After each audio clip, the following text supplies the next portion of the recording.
the shorties in the house. We gonna do it like Super Tramp. This is for all the shorties in the house. Super Tramp. We gonna do it like Super Tramp. This is for all the shorties in the house. Super Tramp. We gonna do it like Super Tramp. This is for all the shorties in the house. Super Tramp. We gonna do it like Super Tramp. They ain't a damn thing funny. Sex and money. Yo, we gonna do it like Super Tramp. They ain't a damn thing funny. Sex and money. Yo, we gonna do it like Super Tramp. They ain't a damn thing funny.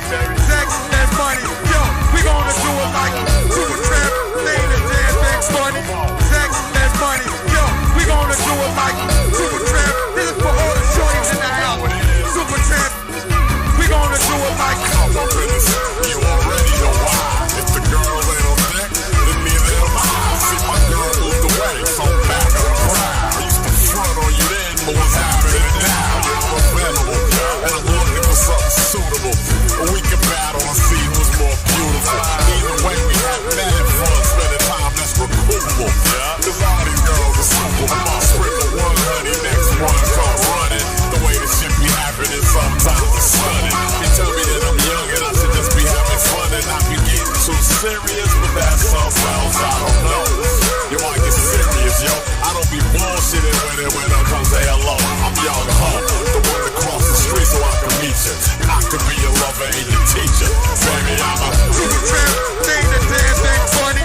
Sex and money. Yo, we gonna do it like Super Tramp.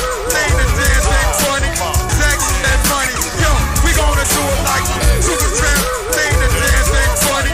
Sex and money. Yo, we gonna do it like Super Tramp. This is for all the shorties in the house. Yes. Super Tramp. yes. We gonna do it like.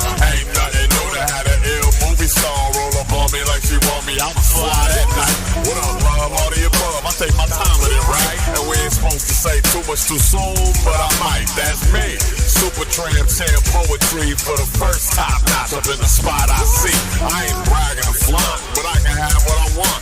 In line at the DMV or a restaurant owner, try to play me like a jerk. Cause when I'm in there, I make it hard for the waitresses to work. It's so natural to happen from time to time, backing from dime to dime, cracking the fire. Cause I'm Super Tramp. This is for all the shorties in the house. Super Tramp. We gonna do it like Super Tramp. This is for all the shorties in the house. Yes, it is. Super Tramp. yes. We gonna do it like. Honey's is on it, me and morning so it works out. We get together, cuddle up and pull our works out. They be staring at me like I wanna go and glow. But sometimes I gotta switch my roles. So forgive me if we met it, then you never hit back. Cause I can't be tagging everything that I crack. And that's a fact. I turn down ass now, that's wild. Super Tramp, super Campo. Super Tramp. They ain't a damn thing funny. Sex, drugs, bitches, and money. Yo, Super Tramp. They ain't a damn thing funny. Sex, drugs, bitches, and money. Yo, Super Tramp. They ain't a damn thing funny. Sex, drugs, bitches, and money. Yo, Super Tramp. They ain't a damn thing funny. Sex, drugs, bitches, and money. Yo, Super Tramp. They ain't a damn thing funny. Sex, drugs, bitches, and money. Yo, Super Tramp. They ain't a damn thing funny. Sex, drugs, bitches, and money. Yo, Super Tramp. They ain't a damn thing funny. Sex and money. Yo, we gonna do it like Super Tramp. This is for all the shorties in the house. Super Tramp. We gonna do it like Super Tramp. They ain't a damn thing funny. Sex and money. Yo, we gonna do it like Super Tramp. They ain't a damn thing funny. Sex and money. Yo, we gonna do it like Super Tramp. This is for all the shorties in the house. Super Tramp. Yes. We gonna do it like Super Tramp. They ain't a damn thing funny. Sex and money. Yo, we gonna do it like Nerds. Nerd Wallets. Yo, salute and support, yo. Stream is getting ready to start. We got Young Hump in the house. MJ for MJ's Hip Hop Connects. Ferrari Transformer DJ Creator representing the Heat DJs. HEATMIX96FM. The family's here. Christina Colon. Bodega Boys, Aisha Baz. One more track we're going to play from Young Hump. Share the live. Make sure y'all get in here. This is Off the Wall. Young Hump. Stay tuned. 2022 Best of Awards list is here. And researched by our commercial. nerds to bring you the best in finance. The best mortgage lender for first-time home buyers. You making money, Hump. Look at that I shit. found one with competitive Making money right rates there. and Spotify mortgages. commercial, you know what I mean? The best 0% intro APR credit card. NerdWallet found me the best APRs for my everyday purchases and extraordinary ones. Is that A scooter with a sidecar? Only the best for us. Use NerdWallet's Best of Awards list to get this year's best in finance. NerdWallet comparing. NMLS 1617539. Research shows that people remember radio I'm trying to slide it, but that emphasizes all the main points. So to help you remember let them make the money. Let you make the money. You know, you good. Super important. Here's one with a booming voice. That's all right. We still got the starting screen up, so nobody ain't see nothing. We ain't see shit. Nobody see shit. Only pay for what you need at libertymutual.com. Liberty. Facts. I love Liberty. Great news! Children's Hospital of Philadelphia is opening a second hospital in King of They Prussia. really letting you get this money, man. Look at that's three. For They me and my DJing team. these commercials and shit. Hey, y'all And can for see me, kids right? like me. Yeah. Best Yeah. inpatient pediatric specialist, 24/7 ER, private inpatient rooms, and easy to get to, with plenty of That's a big parking. light. That's a big light. Children's Hospital of Put it Philadelphia's on. new hospital in King of Prussia, opening soon. For you. Hey, yo, check this out. Hey, yo. All right, finally we got on the wall right here. Young Hump, stay tuned. Hungry too. So listen, alright, this is what I was thinking. I know this Thai spot, right? This shit's real smooth. After this, we're coming to live. Questions exclusively right here. You know, It's on the wall, on the wall. CHA. So listen. I know I'm good. Just listen. After that, we could go back to your place. Actually, we could go back to my place. Girl, you're dealing with a class act. I know you wanna get your ass smacked, but let's get down to the brass tacks. Let's get down like it's down to the last lap. I love the way that you built my little hatchback. Take your top off, convert to convertible. Have me trying to say some shit that ain't even wordable. Your love, my lust. It take a lot for me to bust. So let's get biz and do us. I'll spank your body down. Lift you up and throw your body all around. Started off different, wasn't talking about sex. But when we get together, guess what comes next? I wanna put you on the wall. Lift your ass up, cause I'm real tall. Baby, I ain't worried about your weight at all. I just wanna you on the wall. Listen, girl, I wanna put you on the wall. Lift your ass up, cause I'm real tall. Baby, I ain't worried about your weight at all. I just wanna you on the wall, on the wall. I wanna take you to the house and see what you smell like. Hold you cause I told you you ain't never been held right. You used to give it up to some dudes on some fuck shit. Yeah, they beat it up, but they never touched it. Girl, let me come X and O you.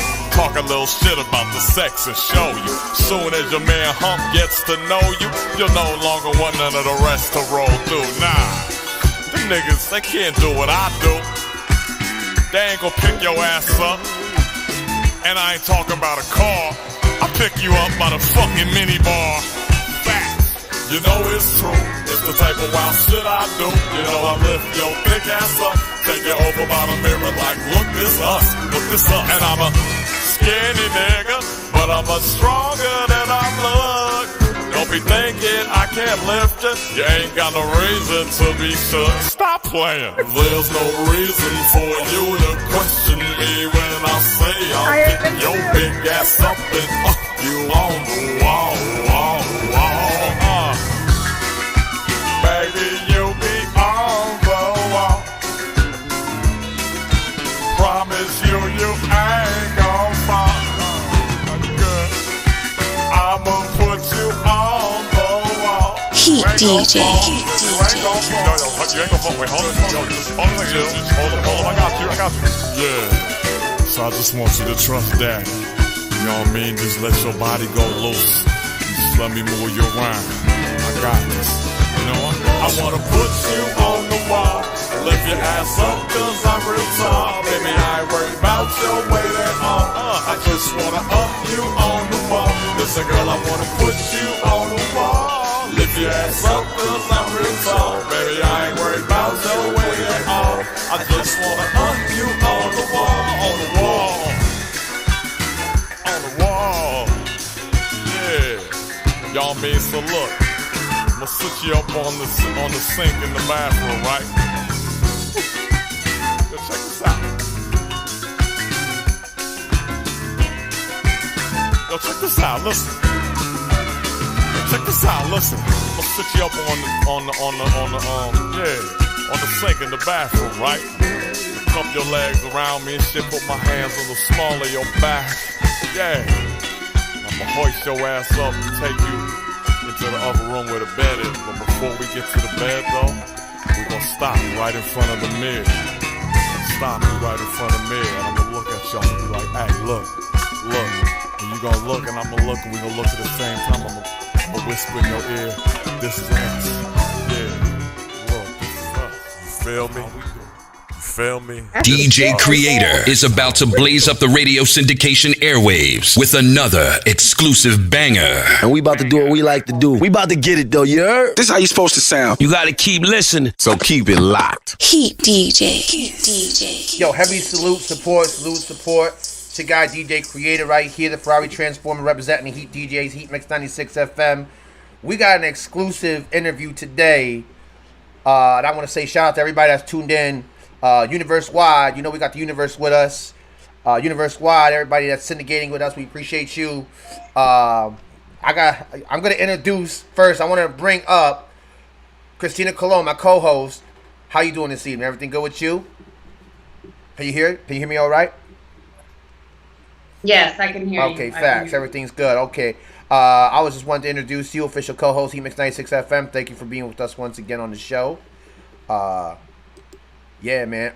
Let me see. Zaire Shabazz, Bottega Boy, in disguise. Oh, you already know what it is, boy. In disguise. TikTok, you already know how I rock. You know what I mean? It goes down like that. Bottega Boy, Zaire Shabazz, Mr. I Got Next to You, the Vote Hip Hop Show. You know how it goes down. Make sure y'all tune in tomorrow, man. We back on the line. Listen, yep. HEATMIX96FM family. Facts. We out here, man. Let's go. Facts. All 100% facts. 1000% facts, bro. Appreciate you.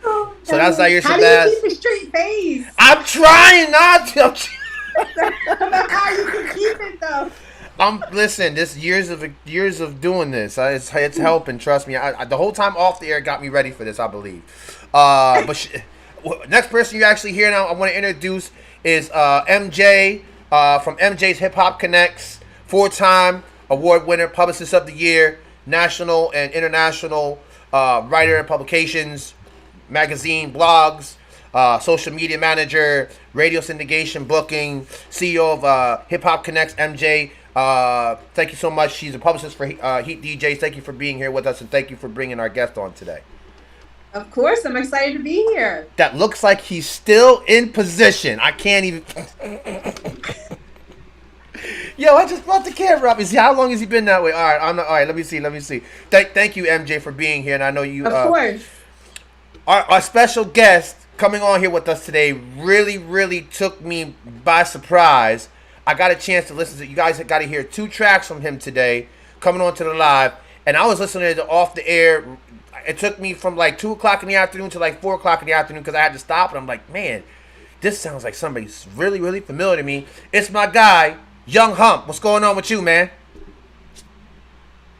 What's up, people? How you doing? What's up, fam? Yo, what's going on with you, bro? How long you had that position on for, man? I was off the camera. You was staging that for. You know, I've been watching Bruce Lee videos. You gotta get, and you know the Shaolin shit where they walk holding shit for hours and days, weeks. We're ready to hold position. You got the whole you held position. What's up, yo, man? Your album's dope, man. We were just playing it right off of the Spotify. It's called The Fabulous Imagination of Young Hump. I guess we'll start there. How did you come up with the album and everything like that? I guess introduce everybody who's tuned in, everything like that. Let them know who you are, who you're working with, who's worked with you. I guess we'll start there, if you don't mind. Yes, sir. Blessings for everybody enjoying this. We here. We made it. We are elated. Yes, sir. And even though at times we are hated, we can't be faded. And we never going to allow ourselves to be jaded because that was not what we were created to be. So anyways, we here. This young bars. Digital Underground is in this motherfucking house. Money Being Young Hump is in the motherfucking building. You know what I mean? And I'm honored to be here with y'all and all my people. Yeah, as for the album, The Fabulous Imagination of Young Hump, you know what I mean? That's, I've been working, okay, I'll just tell you this. Yeah, take your time, brother. The air is yours, man. Me and Money B, thank you, brother. Me and Money B have an album that we was going to drop right before the pandemic hit. We had one song that was getting mixed. Pandemic came. We didn't get the files to complete that song, so to speak. And then we were trying to drop something we could tour. And then the world was changing. And then we actually started recording some more music. So now we have a couple songs. So hopefully the Money Being Young Hump album will come out, hopefully in springtime. Okay. There is discussion and early conception of another and final Digital Underground album, because we have some material with our big brother Shock.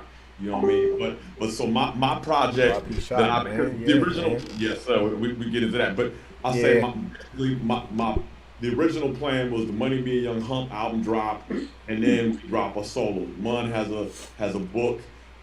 He has his own book. He has a soundtrack for that, which is an album. So we were gonna do it like that, but the nature of things changed, and I was like, shit. I was sitting around the crib, not doing nothing. I said, fuck it. And I put out a mixtape first. Good job. Mixtape, yeah. And the mixtape is not available online due to certain particularities. But if anybody want to get at me, I promise you that thing slaps. Yeah. So then I pulled out the album and threw the album out here, and we rocking. You know what I mean? Yeah. Sidebar. I got a whole HubSpot that you could list it if you wanted to. I got a whole HubSpot all set up for the station. You're trying to get it out there. You know, I don't know if you have it on tape. Yeah, let's have a sidebar. We're gonna have to. Yeah, I got a whole HubSpot together. I learned that through MJ. You know how to put up your blog spots and get your HubSpots together. I learned that through MJ. But yeah, man. So, wow. And real quick, salute to MJ. Yeah, salute to MJ, man. Savino gang, we ride. Heat DJ gang. You already know, man. Appreciate you. So why don't you give everybody if you don't mind, Hump, this is all about you. I would like to introduce MJ, let everybody know who you are, who you work with, and everything like that. All right, boom. So I'm Young Humpernickel, DBA Young Hump, and basically what happened was, the Most High had a plan, and he beamed it into the mind of the brilliant Shock G, who shared the information with the brilliant Humpty Hump, and together they conspired to, allow for me to be here. Now the remix version of that is a nigga was trying to play Shock G in the All Eyes on Me movie, which I did, and in the process of basically trying to achieve that, when I caught up with Shock and showed him I basically filmed myself, because I had no representation, no management, no agent. I had never even auditioned for a commercial, nothing. I was a rap nigga. And I realized that, people had told me that, I'm a light-skinned, tall, skinny nigga with a cool vibe. So people told me a few times that I reminded them of the brother Shock. So like really almost spit image sounding, bro. It's scary. Well, we'll see. Here's the thing. I have different voices, just like I have different nostril engagements. Gotcha. So my normal other, when it ain't showtime, I don't exactly look or sound like this. So Gotcha. I didn't even hear it really. But other people, but I only heard it like maybe 3 times. But I've always been a person that, coming up when I was younger, I never sounded like anybody like that. So, in my whole life of a long time rapping, I only heard a couple times ever that I ever sounded like anybody. And it was Shock. Or some people that wouldn't even say, they'd just be like, you sound kind of like Digital Underground. I'd be like, wow, they keep saying that. But it'd be like every 3 years I would hear it.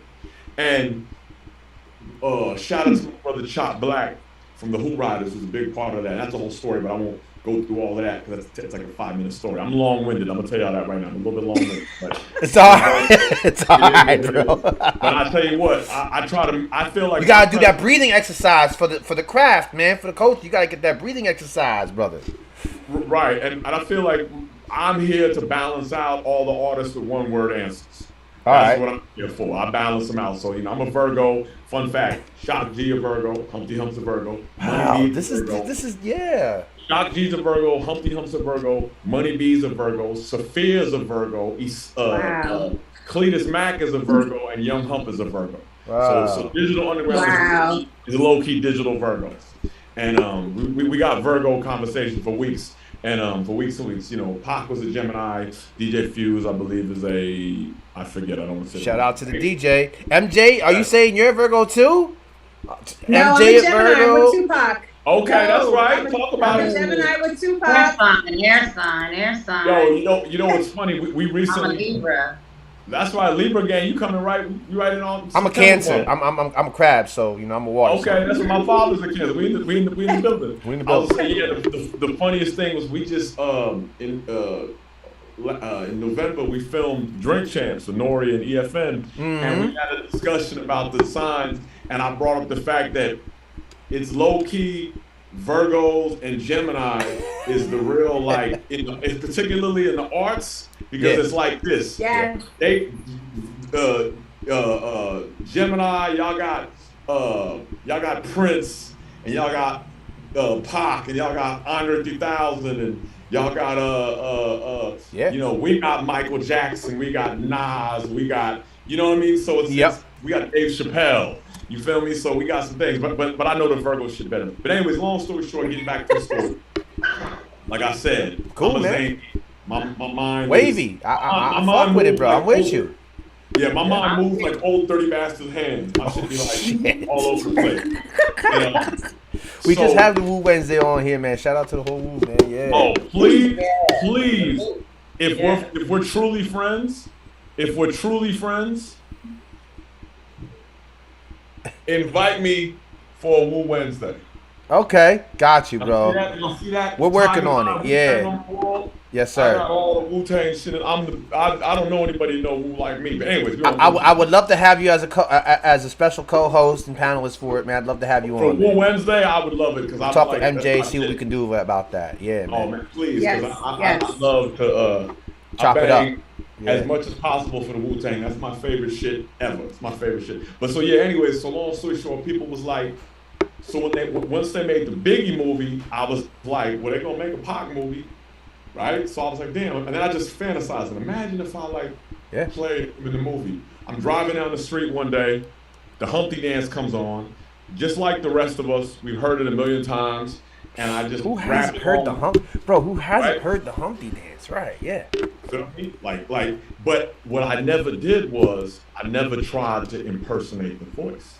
Okay. So it was just a song, the Humpty Dance. And one day, chance to do the hump. Yep. And I go with it. All right, stop what you're doing. And I say, damn. Man, don't do that. Wow, holy shit. I'm like, my heart just skipped like 4 beats when you did that, bro. Wow. Say it again. I just gotta hear it again, please. I said, yo, I sound just like this nigga. Yes. Stop what you're doing, because I'm about to ruin it. I'm taking my earphones off. You ain't hearing me. I'm taking my fucking earphones off, bro. You know, I once got busy in an indigo bathroom. You know what I mean? Like, I once got busy in a fucking so long story short, I said I knew that I didn't have, no one was gonna knock on the door and be like, we heard of you. I had no agent, no management, nothing, never auditioned for nothing. So what I did, I was my music shit. So I just got with my stepbrother, filmed the video of myself doing it, had it on a flash drive and a DVD. I'm running around town for 2 years trying to figure out where it's at. Eventually, I got it to stock. He saw it and was like, yo, you got it. Boom, boom, boom. And then he was like, you should perform with Money B, because at that time, he was playing, like he was more focused on his piano shit. He really wasn't trying to run around and do that. And they was, you know, so I got with Money B. 2 years later, we started performing. By the time I got to actually audition, I already had some credibility because I'm actually performing as the nigga. Yeah. And originally, it was Money B featuring Humpty Hump. And then there was a situation where there was a show, 2 shows. We had a show and Shock had a show. We did this 30-day time frame in the Bay. And you know, for contractual reasons, you can't all be in the same place at the same time. That's a fact, so yeah. I remember thinking, damn, it's a wrap. It was fun while it lasted. We just affected this nigga's money. Shock, as I tell motherfuckers, the G is for generosity. Shock said, you know what? Y'all do the show. I'm cool. I'll chill. Y'all do the show. He said, but you got to create your own name and make your own character. And that week, Young Hump was born. Yeah. Wow, man. Holy shit! And that's going on 7 years ago. So for anybody out there, you know how shit get used out of context. Somebody please slice this clip and beam it out there to all the haters. Let me say it to niggas clearly. It was Shock's idea while he was alive 7 years ago. This ain't no opportunistic pop-up after the brother passed situation. This was his idea. And I tell motherfuckers, I say, what? You think I just decided to get on stage and get his bag? Like, yo, you know what, big OG, I'm gonna just do, like, you know what I mean? It don't even make sense, but I understand most people are receptive. But, you know, there are trolls out there, whatever. So, yeah, it was Shock's idea, and I obliged. So I just left that empty just so that I can make that clip for you, so I could send it to MJ, so she could send it to you, so we can make that viral for you. Dig what I'm saying? So people will stop asking, like me, because I was like, yo, what's he doing? Because that's the first thing I asked MJ, like, yo, what's he doing? Is this real? And I'm glad you clarified that live on the air. I'm really glad you clarified. And I'll tell you this, I mean, I had to prove myself to every single member of Digital Underground on their own judgment. Because, you know, the word about me got around, and all the Oakland legends, all the Oakland rap legends. I mean, I got a song in the video with Too Short. What the fuck are they gonna tell me? Too Short's in the video with me. Oh, I mean, what more do you really need, right? But I mean, all of them had to see me in action and see what kind of dude I am and be like, okay, we fucks with him and shit. So it's a trickle down thing, and I mean, it's really, there's a bunch of stories, but I'll just tell you the funniest story of all was we did this show in Baton Rouge. That'd be great, please. This is the fun. We did a show in Baton Rouge, and this is like Baton Rouge, nice. This is like, and this is like, but this was like the most hood show we ever did. Like the security's in the spot smoking a black and mild, like standing in front of the stage, like the security, like big. I mean, like. Yeah. You know, I'm from LA, you don't see shit like that, right? So anyway, long story short, this spot was like really, really like small and like super hood. And what was random as fuck was in this spot, this was probably like the smallest show we did. It wasn't really well promoted, but there's probably like 50 people up in there, something like that. Yeah, okay. And it looked like a little Boosie crowd. But then over there's like these 3 white people, right? And the one dude looked exactly like Bradley Cooper, the actor. I mean, like, exactly.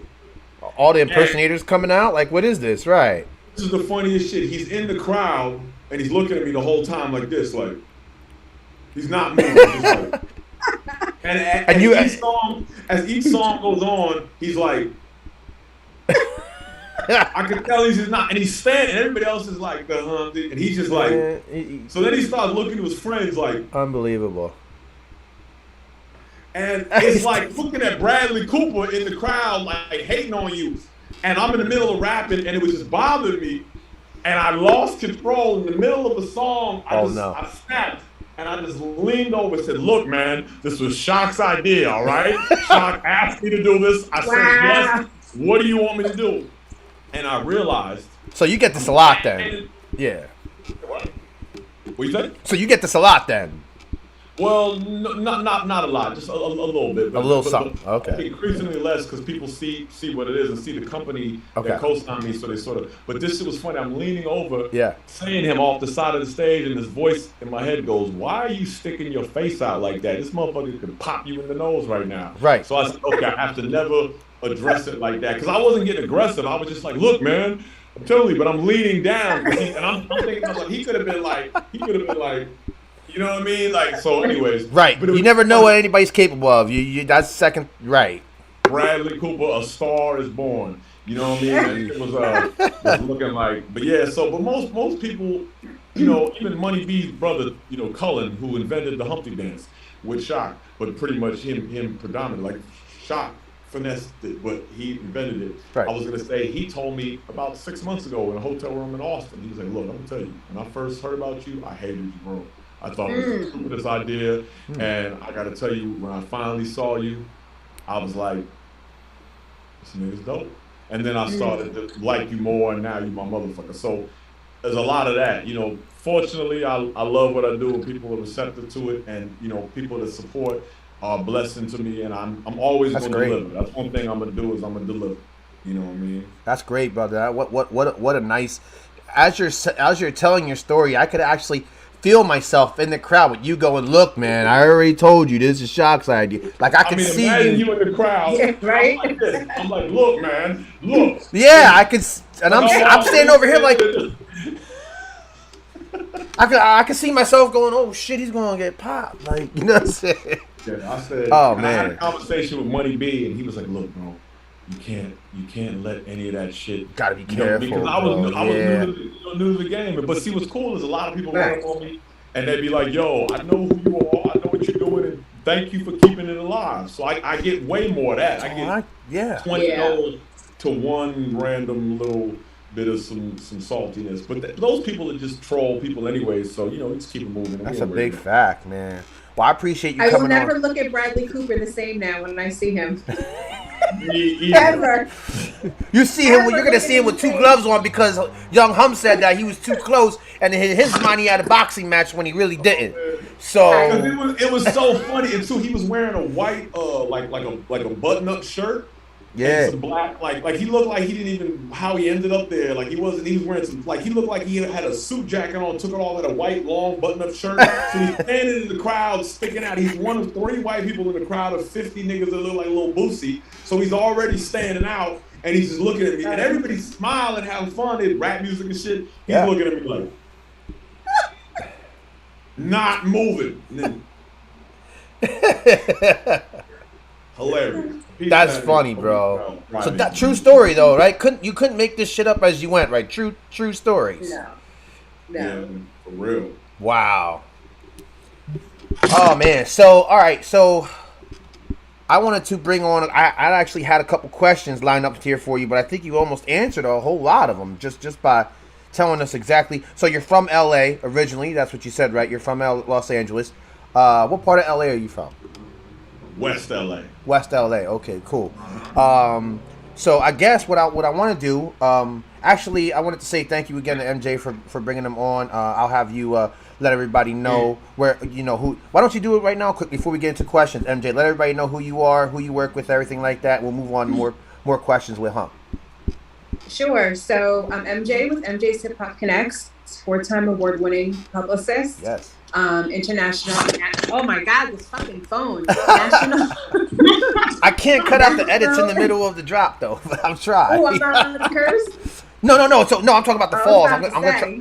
No. You good. I'm just the falls. Right. I can't edit. So international, national writer, artist developments, blogs, magazines, all that stuff. I also represent some OGs, Billy Dance, Red Joe Star, Rampage.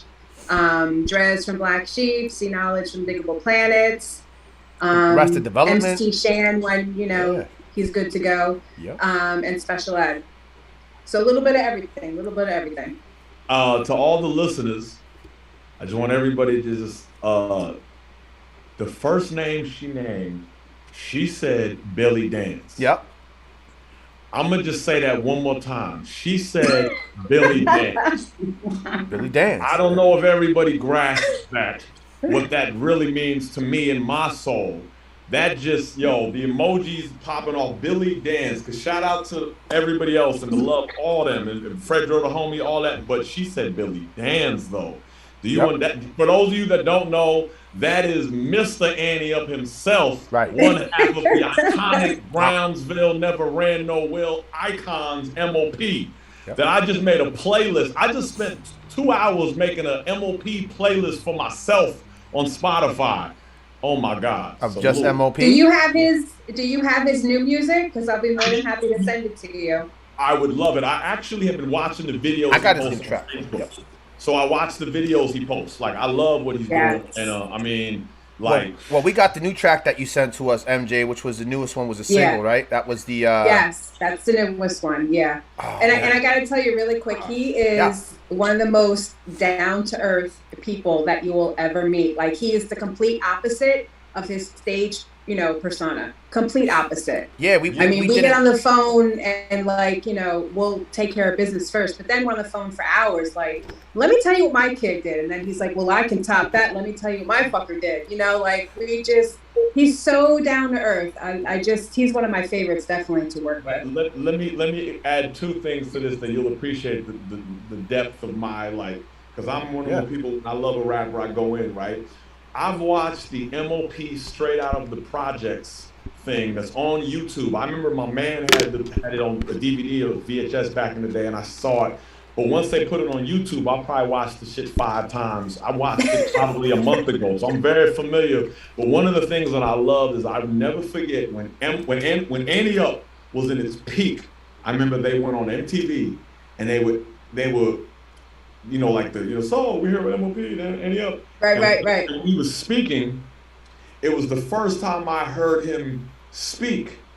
And it was a revelation that a human being with such a dragon-like army of tanks, like mountain range of fiery, smoky voice, just sounded like a army of hickory leather battalion ass niggas.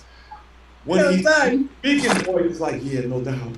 And I was like, whoa. You're right. And I respected him so much more because I'd assume he'd be like, yeah, thank you very much. Yeah.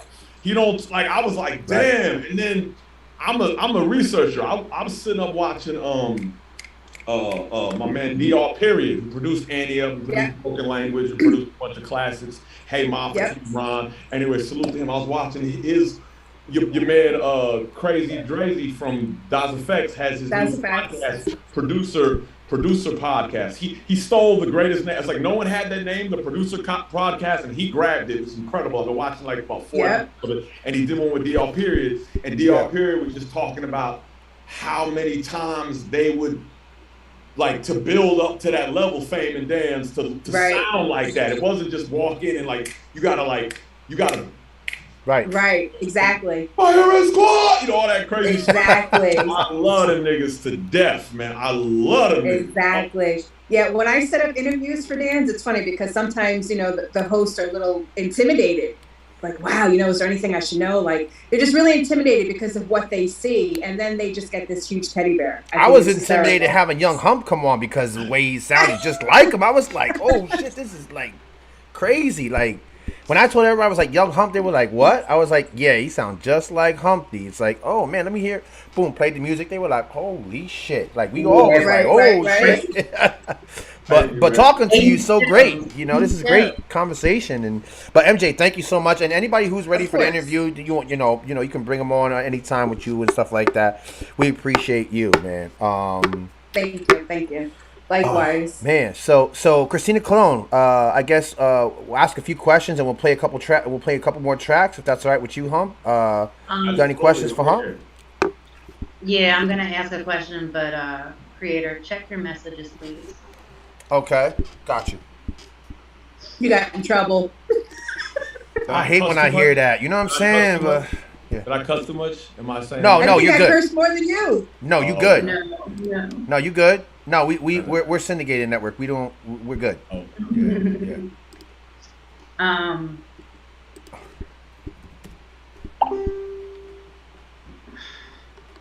I'm dealing with a family emergency. Oh no. Creator concerned about it. I just asked for prayer. Why don't you just go? Why don't you just go? Just go ahead and go. Blessings to your family. Just go ahead and go. Prayers up, definitely. Prayers up. Wow. I'm gonna have to do a heavy spiritual prayer for her tonight. Wow, something just sheesh. Okay. Anyway, yes. Many prayers for Christina and her family. It's just it's like this world is going on some stuff, man.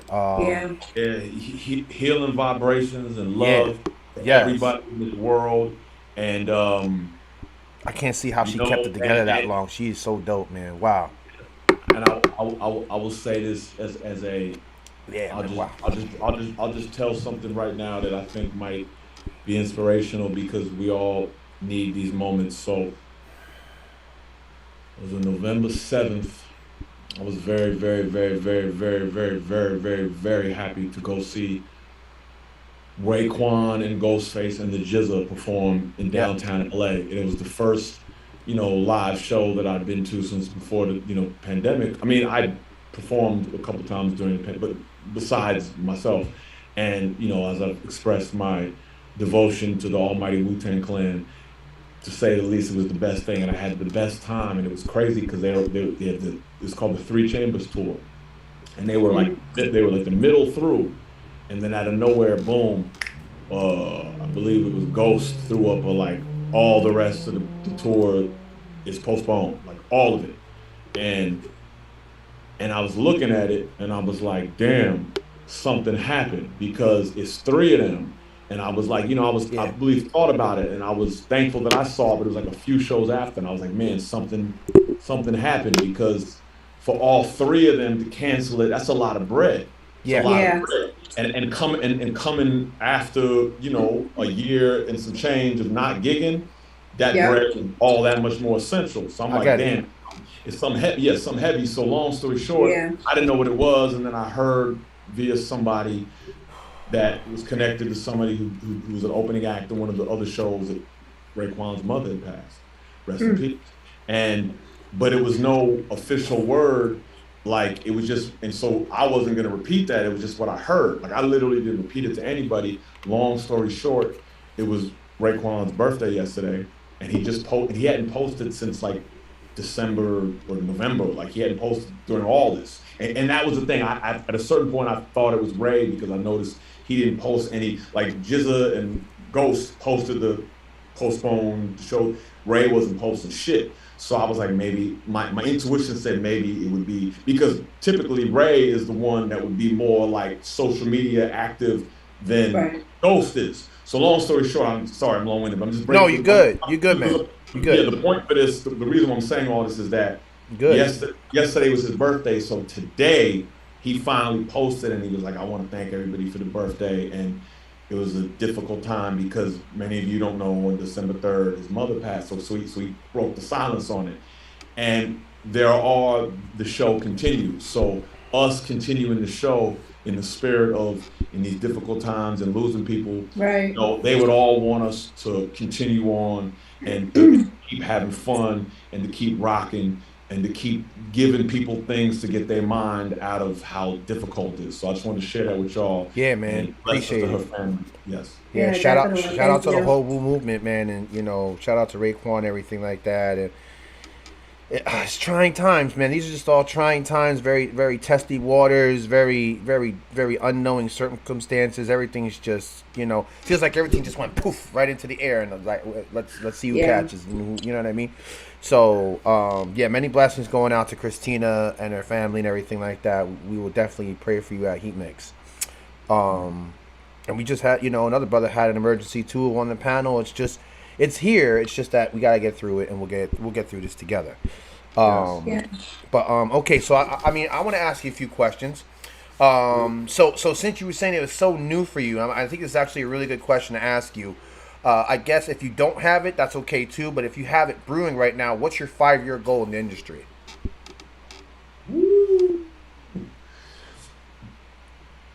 Where you see yourself 5 years doing this? Now that you got the clarification, you got the green light, you know what I'm saying? You got everything together. Are you working on a 5-year goal? To answer your question, I don't have a planned out, cohesive, this is my 5-year goal. Okay. I'll tell you where I would like to be. Sure. In 5 years. All right. Hopefully I sparked a little thing for you to think did. About. You do, my brother. All right. Because you are the creator. Salute. That's what we do. They don't call me. I keep saying it. They don't call me the creator for nothing. That's true. About it. The creator has a talk about it. Yeah, I'll talk about it. So, I believe in myself and I believe in my people. And I know my intention and I know my my discernment abilities and my enthusiasm. You know, I tend to be a person that generally has the most amount of enthusiasm in wherever I'm at. Just this is my nature. I'm not the I was having y'all. That when I'm doing that, I'm having fun being like, yo, I was having. The real me is like, you see me, I'm lit. So I'm a highly energetic nigga. You know what I mean? So I know that those things, like, I'll give you an example, not to compare myself to him, but I'll just give you an example. You take a look at Kanye West.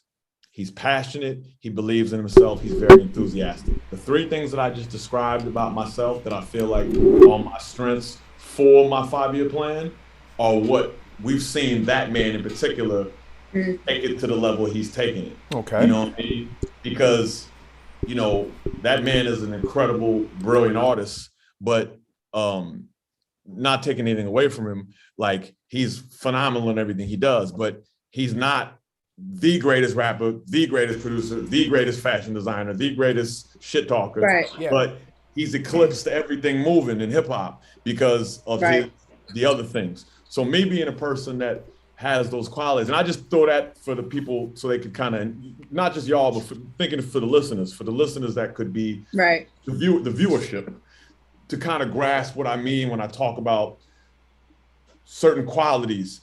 Certain qualities, if you get the right ability to move with them. Like, for example, if a person that doesn't like to read is in control of a library, then that library will never be the great Library of Alexandria, right? I went there on that. No, I know a couple things or two, but if a person that's really in, you know, Quentin Tarantino in Los Angeles, he owns, see, I'm long-winded. I ain't even responded to my shit yet, but I'm just building it up because I like I got you. The narrative. Quentin Tarantino. I'm taking breaths for you.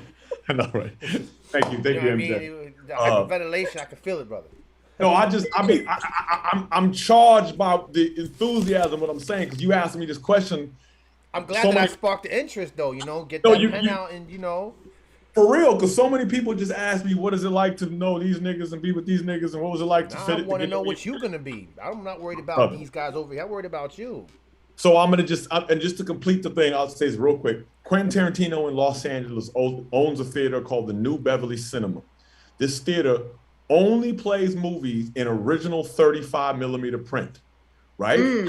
So you could walk in there and see, like, if they'll have a print of, like, Enter the Dragon, you're watching the 1974, whatever it was, print of the movie with all the old trailers preceding it. So you get there early, you watching 20 minutes of rare, abstract 1970s kung fu weird movie. Wow. You go to see Richard Pryor live in Sunset Strip, you seeing all the trailers to some old school blaxploitation, ill, weird shit. So he's such a lover of cinema and film.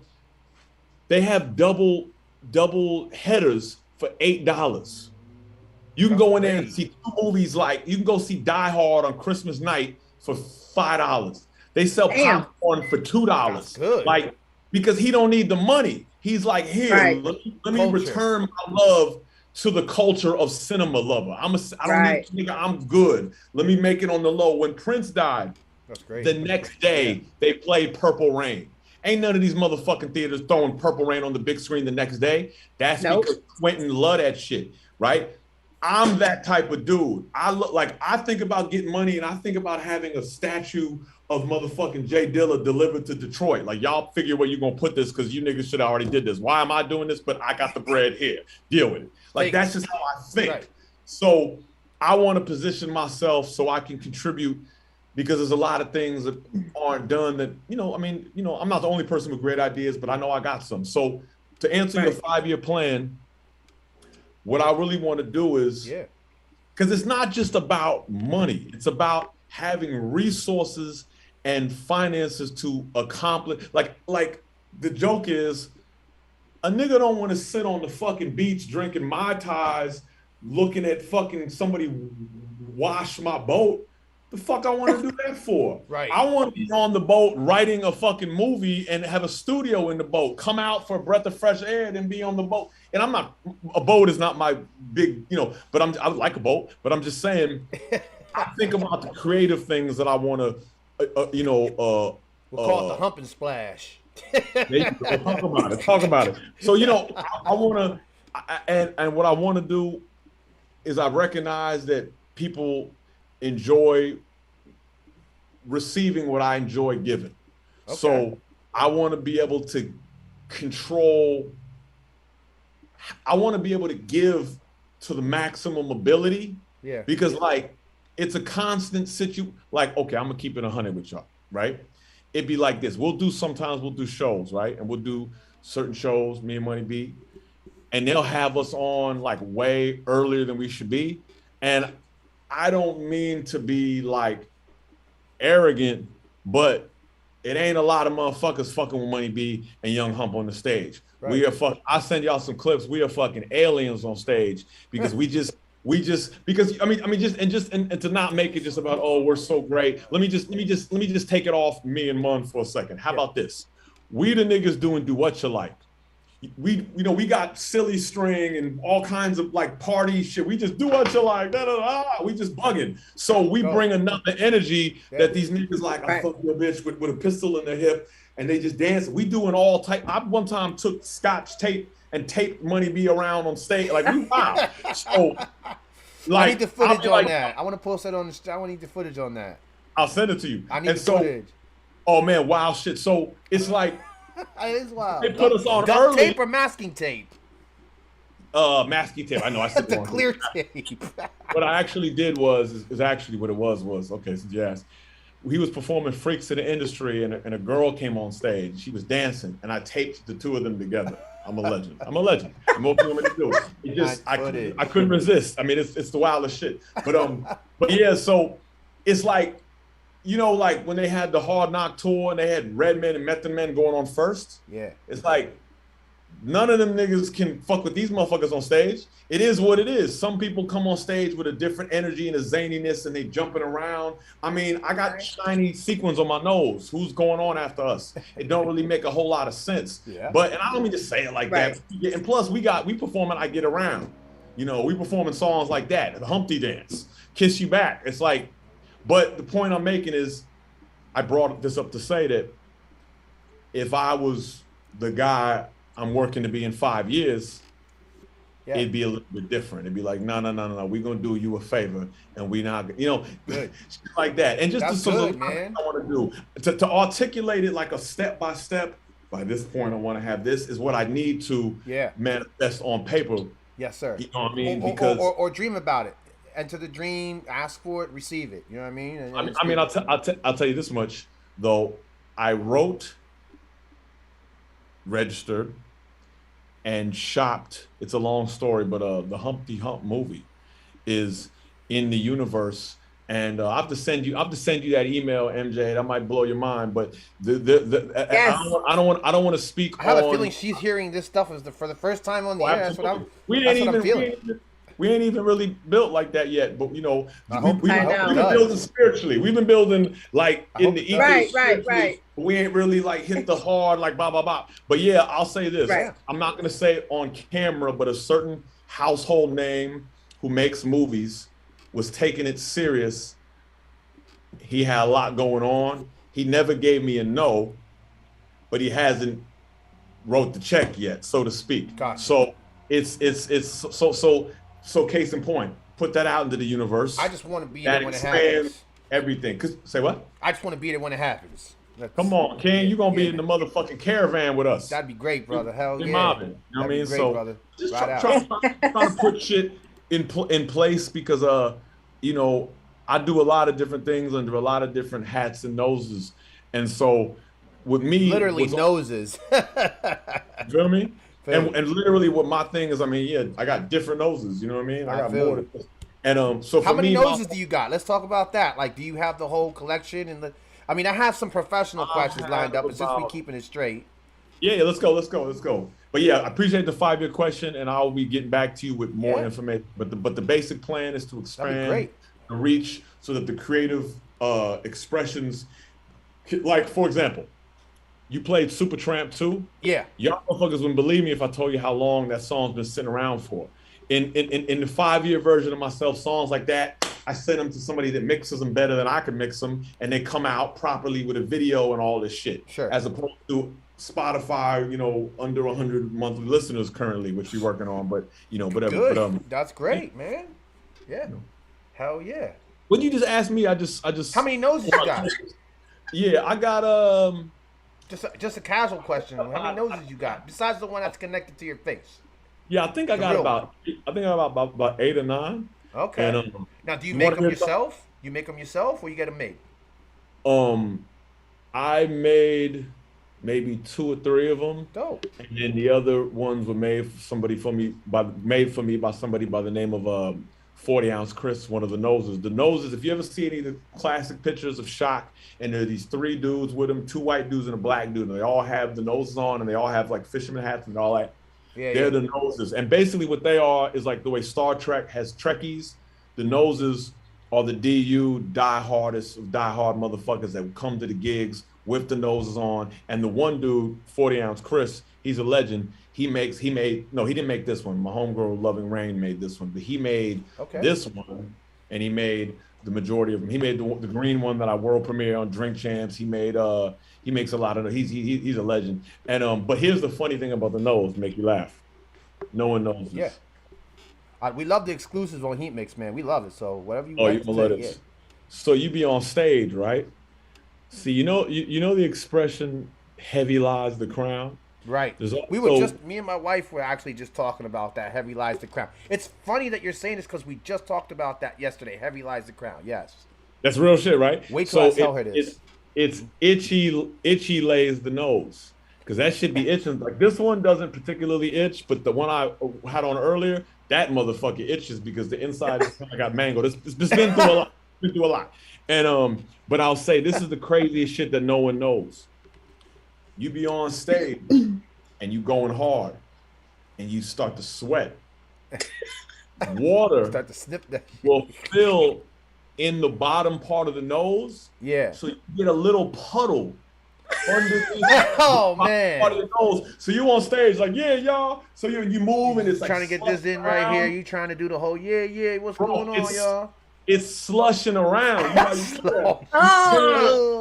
And you just like, oh my God. And all you want to do now if there's a certain kind of show where it's not like if there's somewhere you can duck, then you duck and be like, fix your shit. But if it's one of those shows, give me a rag. Everything is lit and there's no way you can hide. The hot sun and the light of the heat. Yeah, forget it. You just gotta eat that. Like the bigger stadium shows, they got cameras and there's nowhere you can dip. You just gotta eat that until you get off. And as soon as you get off stage, you're just like, oh, and you can scratching your nose like, oh. Because they got that little redness now because of the water rubbing and It's crazy. It's crazy.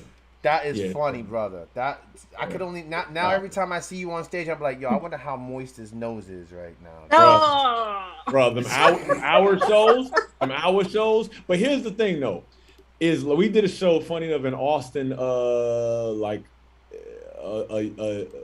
beginning of this summer, and so it was hot. When you're in full sweat mode, it's not as bad because you're just wet entirely, so your body is just like, but it's when you're not that hot and just your nose is wet, you really like hyper notice it. Like if you got hit in a bunch of places, it hurts, but if you hit in one place, it's like, you're focused. So yeah, anyways. Yeah. No, that's now I'm gonna be able every time I can't. Yeah, it's a whole lot. Listen, creator, I gotta jump in just for a second. Because I do have to excuse myself. I have to get on a label meeting. But I just wanted to jump back really quick to when we were talking about COVID. I think that, with all the sadness and the craziness and uncertainty and all that stuff, this is, what Young Hump is doing right now, I think is so essential and important. I mean, not just to hip hop and not just to the culture and the communities, but for the world in general, because we need to be happy. We need to laugh. We need to smile again. You know what I mean? We need to come together and just vibe out. And he definitely gives off that energy. So this is like, this is dope, it, you know? Man. So what he's doing is extremely prominent and extremely needed right now. So, you know, as a hip hop head, I definitely appreciate it. I'm excited. Yes, and too, we got work to do. Yes, MJ, I appreciate thank you so much. I really appreciate that. Yeah. Yeah, man. Absolutely. And see, with the whole thing with COVID, it's not even that. It's just like, you know, with what people are generally going through, and then all of a sudden they see this young Hump out of nowhere that knows who, you know, Humpty was, and it's kind of like a breath of fresh air. It's a little different. Yes. You know, it's a different vibe. It's a difference for the culture, and that's what I like about it. And you know what's so crazy? This is what's so crazy. This is the shit that hit me. Shock. There's certain people that are like, excuse me. There's certain people that are like, it's like their intuition and their vision.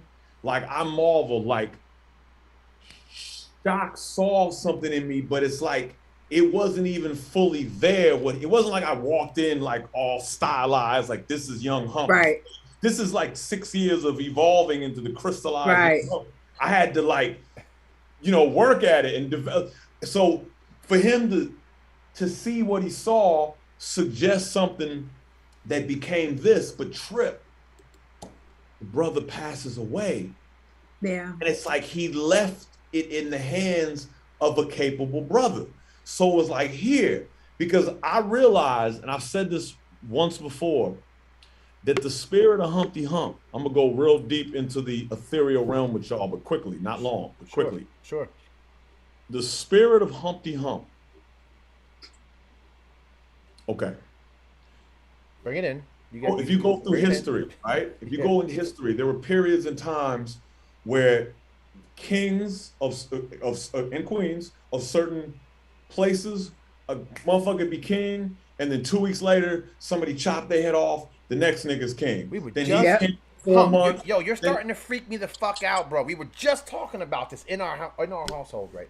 Like yesterday. Wow. See, we you feel me? I said to my wife yesterday, I said, can you imagine if we lived in these medieval times? First minute you're doing good, next thing you know, somebody's trying to take you out, and then they take you. We were just talking about that. Man, that's crazy. See, we this is powerful. So here's the science. So you would have these kings, these queens that would be short amount of time. Their place gets sieged. They got to leave. They got to abdicate. They get ransacked. Yeah. Certain countries, the king in a 3-4 year span would be like 5 motherfuckers, right? But all during that time, there would be famous court gestures. Guys that rode around from town to town on wagons and be like, oh, the great Savelio was here. And Savelio come with the puppeteer shit, and he was the lit nigga that entertained from town to town. And I realized that Shock reintroduced into the modern time one of the spirits. No, but deep. No. Yes, but deeper than that. Okay. He reintroduced one of the spirits, because look, I'm not out here on campaigning for reincarnation. That's not what I'm campaigning for. Speak your mind, brother. I understand it. Trust me, I acknowledge that it exists to some degree. How much I'm above my knowledge. But he brought a spirit from a timeless spirit from the past into the modern world, and he said, and brought it, because Humpty Hump is bigger than niggas' favorite rappers. It's something else. It's like he brought this energy because Shock, it's like Shock G told me from the beginning, which gave me, it gave me perspective. He said, understand something. He said, you're not Humpty Hump. I'm not Humpty Hump. Humpty Hump is a character that I created. And you can be Humpty Hump. I'm actually the 7th Hump. There were 7 other people. Well, I'm the 6 other people. Shock, his brother Kent, who's featured in a lot of the videos, same gang, a lot of the album covers where it's a picture of one guy that kind of looks like Shock. That's his brother Kent. But there are another 4 individuals who at various times had to be Humpty for whatever, so Shock could do what he was, blah, blah, blah. But I'm number 7. Wow. So I was gonna say, and as Money B will tell you, I'm just repeating Money B's words. I'm the first one that everybody else they'd be on stage is kind of like, I'm the first one that really like, it was something more than like a one-off here and there. I'm like, actually was doing it because it was shot. Right. So anyways, long story short, like when he gave me that perspective, made me think about it. So him passing it to me, and then he leaves the physical, it's like it's still here because I got this. To everybody paying attention, I got this. Yeah, it's man, not a problem. Humpy Help is in full fucking effect. So it's like Hump energy we hear, so it's and one of my favorite movies, have you ever seen the movie The Princess Bride? You ever seen the movie? Yes. Okay. That's in my top 10 movies of all time. If it's not 10, it's number 11. I love that shit.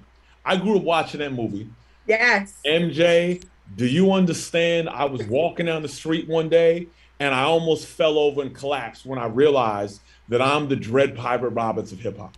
Oh. Because for those who don't know, the character in the movie, he disappears early. He reemerges years later with a mask on and all black. No one knows it's him. He's now this character called the Dread Pirate Robbins, and everybody's like, oh shit. But what they don't realize is he's actually the third Dread Pirate Robbins, because the original nigga is like in his 60s, he retired to Patagonia, and he gave the mask and the boat and the name to a new dude, slid off. Right. That dude ran with it for 15 years, made his money, passed it to another dude, slid off. Yes. So it's like, I'm the Dread Pirate Roberts of hip hop. And that movie was always my shit. When I realized that, I was blown away. Yeah. It's like, wait a minute. That's crazy. Well, and what's crazy? They won't know it's you. Like when you roll down that hill and your nose comes off. As you wish. Wow. So it's funny that you bring that shit up, man, because we were just talking about that because she was watching some kind of people eating chicken right in some wood table and, metal plates. And I'm like, can you imagine how heavy the crown? She was like heavy with, what you just said. I'm this real like stubborn guy, and I forgot how she said it, but she said it just like you. I said, could you imagine living back in those days? You're king, you're eating out of pretty much gem, blue, orange, green, purple gem plates, and all of a sudden you're looking down at the red coming out of your eyes, and somebody taking you out. They king next. Can you imagine that? She was like heavy, something, whatever you said about the crown. I'm like, yeah, you're right. And then you say that. See, I live by the law of attraction, my friend. I'm as spiritual as they come. So it's kind of like, as soon as when she said that, and you're saying that, this is actually not coincidence that I asked MJ for the interview weeks ago. And I said, let's do something to where we can put it together.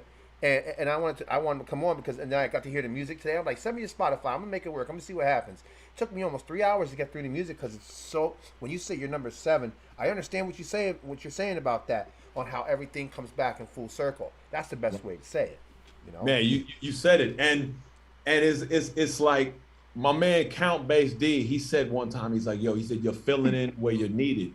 And I was like, word. And then it took on a new meaning after Shock passed, because like you said, like, I've always been a brother that was pretty funny. And so this is like another, like, okay, you got to really take it to the full, like, for example, you could find a guy that maybe looked like me, could do the voice, but maybe if he wasn't as quick on the ball with the jokes, it wouldn't be as, it wouldn't, you know what I mean? So it's like, I'm just honored and happy that I could help, because so many people hit me with like, yo, I just love that you're here because you a breath of fresh air from these niggas telling you they're gonna kill you and fuck your girl. Like, I'm rapping, I don't want your girl. That's like how I rap. I'm like, I don't want you. I'm like trying to be, keep it light. And it's funny, MJ, while we still got you here, because I know you said your time is short.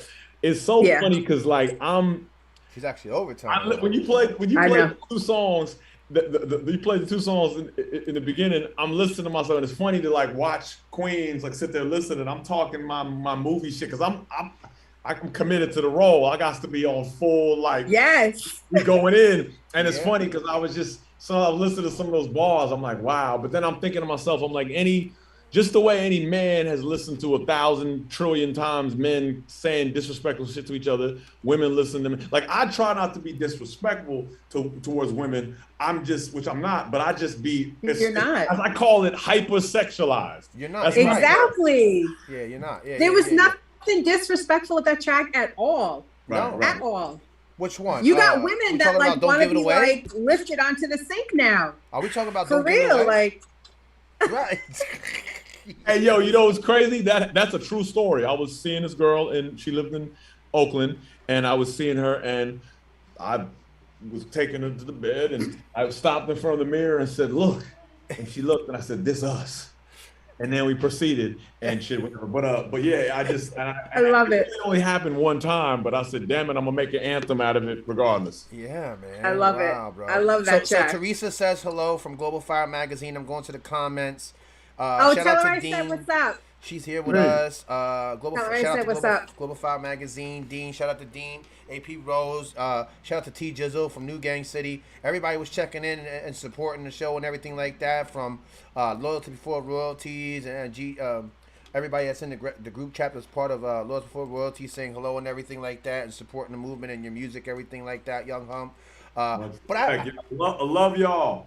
I love y'all. Oh, and I want to add this too. It's like I was saying, the Money Being Young Hump's album coming soon. What's really dope is the Money Being Young Hump album. The sound of that album is more like, kind of like the beats you would hear like YG or something rapping on. Not exactly that, but like it's more like the modern slap. Whereas the Young Hump solo shit thus far is more like older traditional kind of classic style hip hop, which was intentional by design. Because you know how there's certain artists you love and you like, oh, I like them when they fuck with these kind of beats more. Yeah. Like, we want to situate it so you can, because if you want to hear Money B rapping on some more older sounding shit, come fuck with my album. If you want to hear us rapping on some, we fuck with the Mechanics and a lot of other producers to give that, more modern sound because they love how we rap and our energy, but they want to be with the new sound and beats. Yeah. Got that for them too. You know what I mean? There's a lane But for everything. you know what? Really quick too, before I go, I just want to say that's so powerful because we're in the time of hip hop now. I know myself, Rampage, and Billy Dance, we work really hard to kind of bridge that generational gap in hip hop.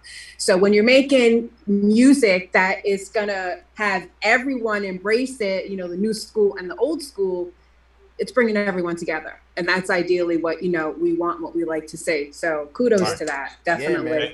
Thank you. So MJ, before you go, give all your shout outs. Hump, I want you to stick around. We want to play some more music. If you got time, man, you want to parlay more stories, I'd love to hear from you. I don't know how much time you got. MJ, give all your shout outs. Thank you for bringing Young Hump. Many blessings for you. We appreciate you. Of course. Anything for you guys. DJ's representing, but go ahead, man. You can go ahead and give all your shout outs, everything. Yeah. I just want to give a shout out to everybody tuned in. I give a shout out to you, everything you've been doing for the Heat DJs. My phone's about to drop again.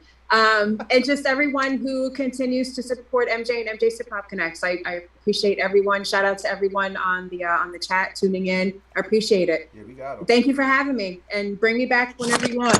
Oh, there goes my phone. I'm done. Damn, we're gonna bring you back with a tripod. That's what I was about to say. Fuck. Your phone got beat up. That was it right there. It's always something on the show, man. We'll give you a tripod. I'm done. Gentlemen, have a blessed evening. Thank you. You too. And MJ, we'll talk soon. Definitely. Have a good night. Thank you, MJ. Have a blessed one, MJ. That was MJ Savino from MJ's Hip Hop Connects. Really connected in the industry independently and industrialized. And man, she's really great. She actually tapped me into everything, and the reason why you're here. But I want to play that track. Were we talking about Don't Give It Away? Hold on a second. My wife is here. I got some smoke for that song. We'll talk about it. Up. All right. So you said something about heavy wears the head of the crown. What was you saying yesterday when we were talking about that? What was you saying when we were over there eating our chicken? Heavy is the head that wears the crown. I told you, bro. Point blank. We were talking, and I was over there sitting, like I said, I was like, man, you know what? Could you imagine if we lived at that time, somebody got trying to take your head and everything like that? She was like, heavy that head that wears a crown. There always is somebody who wants to take you out. So it's funny that you came up with that stuff, bro. You got to come back, bro. We want you on the panel. We want you to come back. Bro. I'm requesting that Woo Wednesday thing because if it does happen, talking with GT Management that linked me with Vega Don and Judah Priest. Shout out to them because they was on the show, I think 2 shows before yours, and they came on and I just turned it into a whole Woo Wednesday for them, and we did the whole Wu-Tang music. It was dope, you know what I mean? But I'm from that era. I'm from Enter the 36 Chambers, you know. I'm from that era, so I would love to do a whole network like that. And I would, every time we do a Woo Wednesday, man, you would definitely be on the panel for that. And bringing in some music. But let's talk about the if Zaire Shabazz, you got any questions for Young Hump before we get into where you at, God Body? Where you at? He got his whole uniform on and everything. Yeah, I want what song is like your favorite Humpy song that was like, yo, what song made you turn you on to them? Oh, that's a good question. That's a good question. I mean, probably, you know, I was a young nigga, so I wasn't on like probably Humpty Dance. I mean, but that was, I mean, when I heard Same Song was the one that like really for me made it like a full on like you got Shock, Mun, Humpty, and this new nigga named Pac. And they all snapping, they bouncing back and forth. The hook is crazy. It was just like that song. I mean, that to me, that song is one of the 100 best rap songs of all time. Like, facts. I mean, they got a couple Humpty dances too, but I will say that song in particular, because I'm a big fan too of songs with unique structures and song arrangements. You know, I'm a big fan of that. So yeah, that was the song. I mean, Do What You Like is my favorite Digital Underground song, just because. Yeah. But that song, I mean, Do What You Like is a movie too. But I would say Same Song was just, I think that's the one that really just showed me like, this is the magnificent circus fiesta Mardi Gras called Digital Underground. Because Do What You, because to be honest, I was so young, I didn't hear Do What You Like early like that. I think I heard Same Song, from my memories, I heard Same Song before. Like, or I mean, maybe if I heard it, Same Song was the one that like, was like, boosh, this is these niggas. Yeah. Facts. All right. Yeah. So I guess another question for me, I guess, would be is how do you actually? Now this is a question that if you don't want to answer it quick and you want to think about it, you definitely think about it. How do you actually like or dislike where the industry is actually headed today as far as the music business? Oh, as in terms of the business or the actual music? Music, business, both sides. Okay. Okay. I always say this. Truth be told, there is more quality hip hop than there ever was at any time in history. Now, I'm not saying that, I'll put it like this. If in 94, there were, let's say there was 100, babies, what's up, baby? I was gonna say, let's say 90, young Jeremiah, what's happening? Baby Maya. Oh, Maya, what's up, Queen?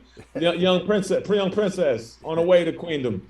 I would say, if back in those days, it was probably like, if let's just say, I'm just gonna get all weird with it, but let's just say there was. However you want to answer it. Something, you know, yeah. Let's say there was 100 A+ artist things going on, whatever. Sure. And then there was like 200 A artists, and then there was like 400 B artists, and then there was, 1,000 C artists, and then there was like, in terms of quality, not like I dig it. Yeah. And then there was like 500 D artists, and then there was 1,000 F artists. Now, you don't have 100 A+ artists now. You have probably 50 A+ artists, but you have 500 A artists. Okay. And that's a very important distinction. Okay, I got you. Yeah. There is so many motherfuckers that have hot shit that's fire. Yeah. It ain't as many top-notch, just the best of best motherfuckers, right, as there was back then. A lot of that has to do with what's just in the air and the food we're eating and the electromagnetic waves that are being... Yo, real shit, we were just talking about that off the air before you came. Right, Zaire? We were just... That's real shit. That. I mean, you know that saying there was something in the air then. Yeah. I mean, there's a reason why all the music from the 60s... You see what I'm drinking? Hello. There's a reason why all the music from the 60s, particularly jazz and psychedelic rock, is crazy like that, because there was some shit in the air back then. It was different. Damn. And so everything was different. So anyways, all that to say, but the problem is, if there's 50 A+ artists, there's 500 A artists, there's 5,000 B artists, there's 20,000 C artists, there's 150,000 D artists, and there's 7.9 million F artists. That's a big so it's ridiculous. So, and all these niggas have DistroKid accounts and they firing their shit out there. So, you know, rest in peace to CPO that died today, right? And oh man, I didn't even know that. Yeah, rest in peace. And I was gonna say, like, you type in his name. Let's do that. And there's all kinds of like derivative sounding C-P. You know what I mean? It's crazy. So basically that's the problem with the music today, is you have to be a lover and patient to find what you're looking for. It requires, see, in the so-called golden era, the early 90s to mid 90s, there was only so much hot garbage that was even being served to you. The majority of the shit that was, I mean, there was weak shit, but not like it is today, because, you know, not everybody could go to the studio like that, because studio costs money. Motherfuckers didn't have home studios, so they couldn't create as much. There was no way to release the music and get it to you like that. So you really only received shit that at least was good enough to make it into a studio and be pressed up and distributed by somebody that, I mean, don't get me wrong, it was some trash, but for the most part, I mean, now it's like a motherfucker can make a beat on a fucking cell phone and record some shit and upload it on the fucking Spotify and be, you know, whatever. So it's so different. So musically, it just, and then the problem is this.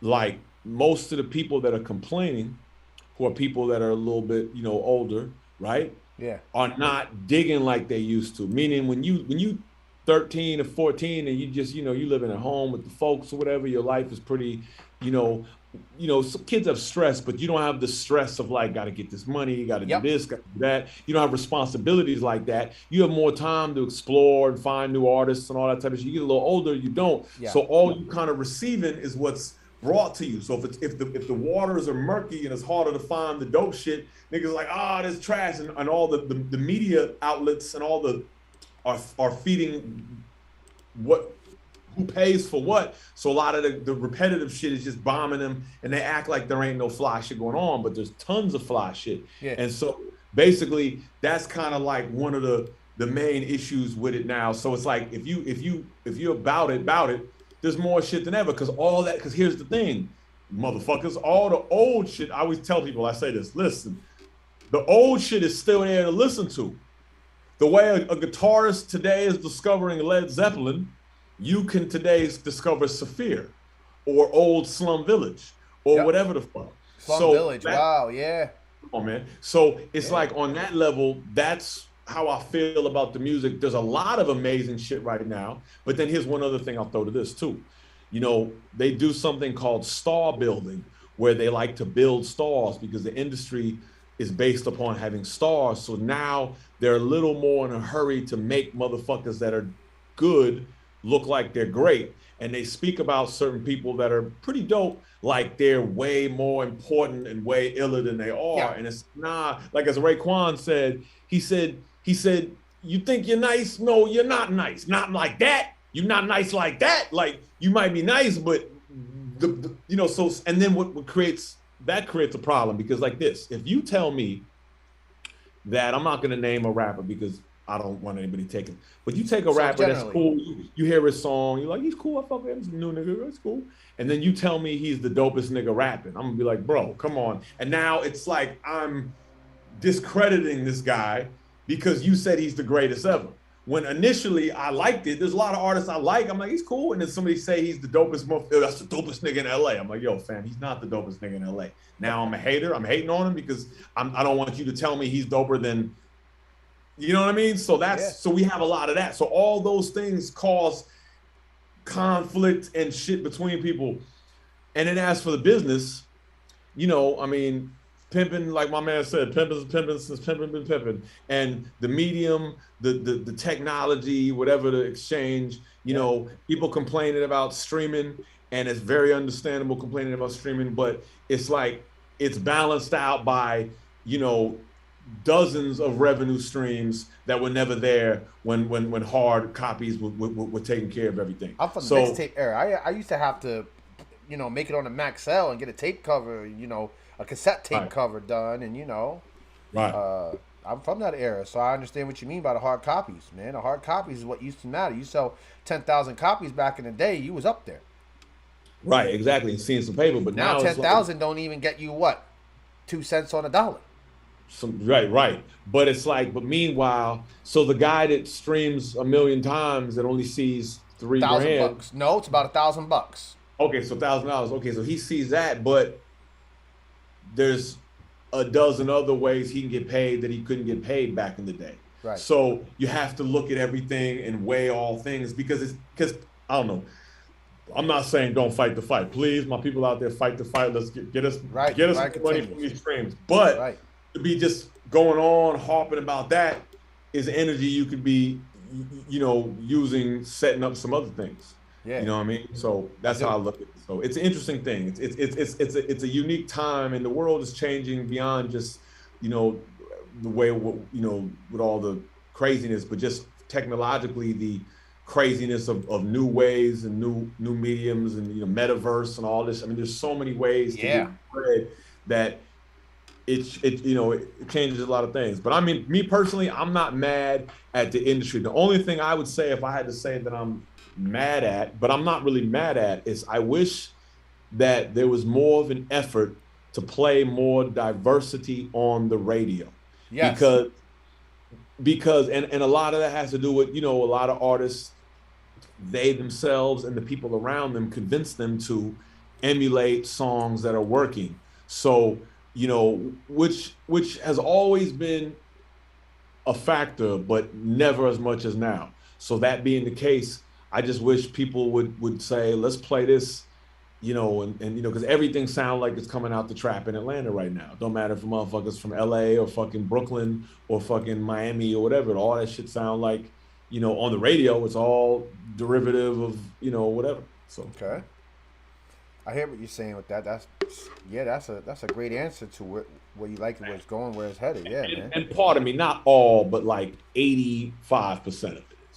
85% of shit sound like, who said it best? Somebody said it all sounds like one song playing when you listen to the radio. It just sounds like if you listen to like what plays the new top 40 new shit, not the radio station that we might listen to that's gonna throw a classic Snoop in and throw a classic, whatever. But the shit that plays, the new shit that the 18-year-olds listen to, it's just like one song that just all the same drum sounds. Let's just start there. Like, it's all the same drum kits. Yeah. Niggas, I mean, you listen to old Digital Underground shit, and the drum sounds was like. Well, I know my drum kits changed because I'm part of a producer pool too. So I'm a DJ producer too. That's a superpower of mine. So I produce DJ beats to release just on radio syndication. So I understand what you mean when the culture is on a. I guess what's the best way to piggyback you here a little bit is how the culture needs to be more trend setting in their own vibes than following a single of vibes. So what I like to see is everybody just do their own thing, and I'm not talking about independently do your own thing. I'm talking about producers. Let's change it up. You know what I mean? Let's tell them, like, look, we can do something different and really, change the whole drive of this. So right. That's and it's funny because every so often, I agree with you completely, King. I would say, like, every so often, it naturally happens because you can only keep shit monotonous for so long. But in them early 90s, it was like every other song on the radio, every month, a new motherfucker with a whole new sound, a whole new shit was like. And what's crazy, if you think about it, is you would assume, like, it would seem like if you didn't know what you know, like, okay, you make music, so you're gonna understand this. Like, knowing what you know about making music, like, and the way people make music, you would assume it would be more like that now because technology is greater. But we know that because of the way people make music, people are looking to get placements in movies and TV shows. People are trying to get, they're trying to, so the mindset is like, that's what's working. I'm selling weed, I'm selling crack, I'm selling meth, I'm selling coke, I'm selling. They're looking like that. Don't cut this part up, by the way.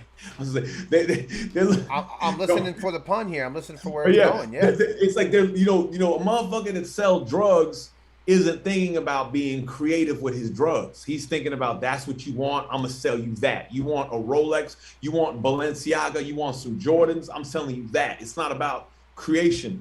And that's the problem with music in general, is that the mindset, the direction. Yeah, the mindset. I was going to say the playing field. That's what I was trying to find. I was like, the playing field has been overrun by hustlers trying to get money, so they're selling and they're treating selling art like they're selling toothpicks. Like, you need a toothpick to stick in your mouth to dig a piece of lamb out. You need a song to stunt on these niggas with, or to tell these, whatever the fuck. So they treating shit like that, as opposed to, like, let me see what I can create that's original and beautiful.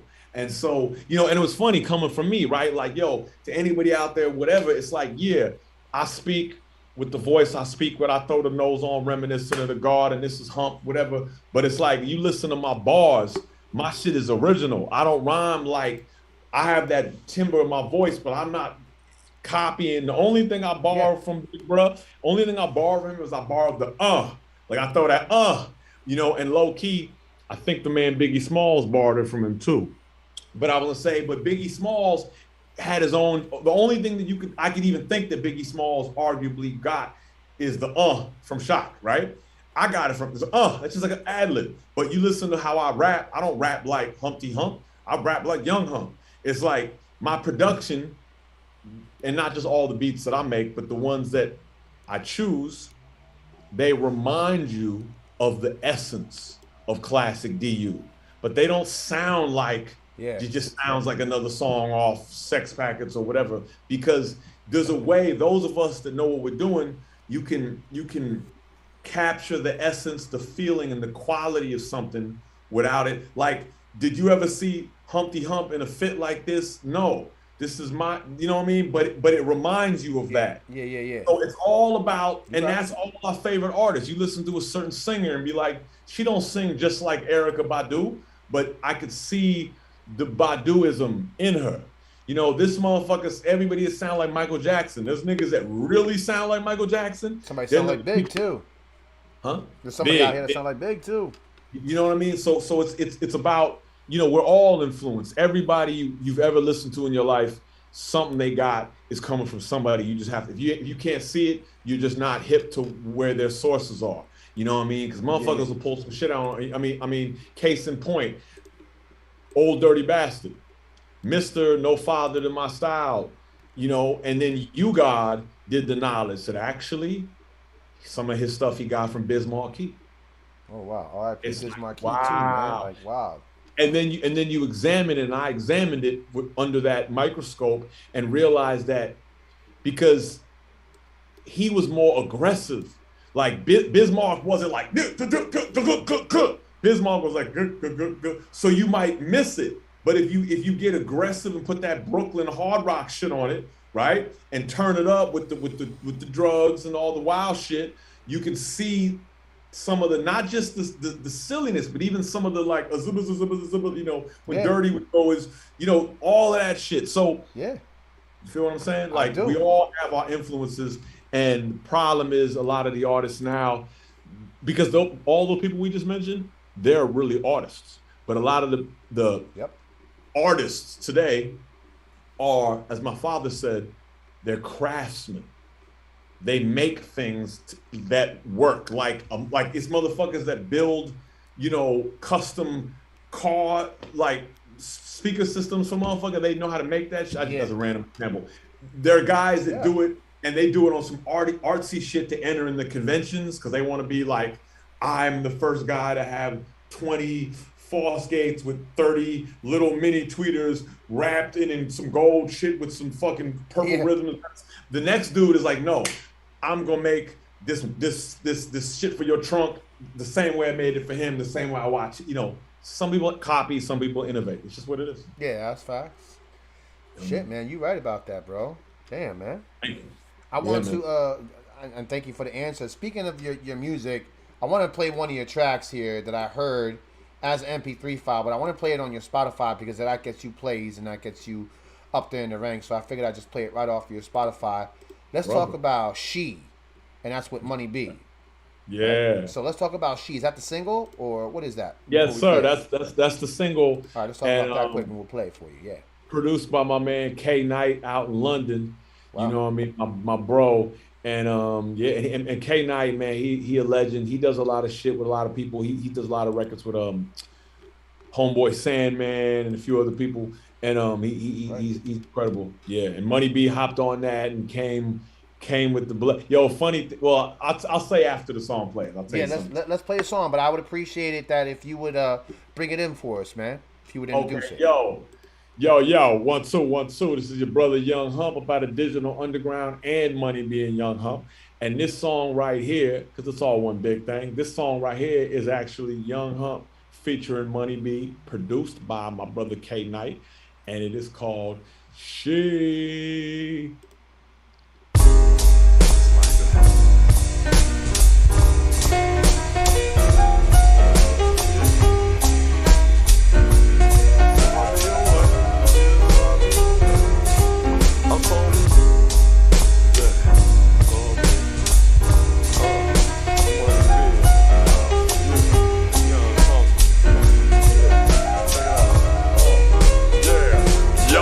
DJ. The ass smacker, Nigerian a cracker.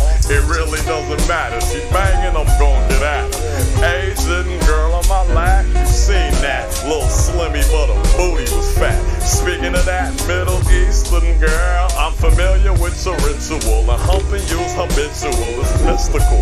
Yeah, Latina's looking lovely, let's link and have a drink. I'll pull you out of here with only a wink. So what you think I'm saying?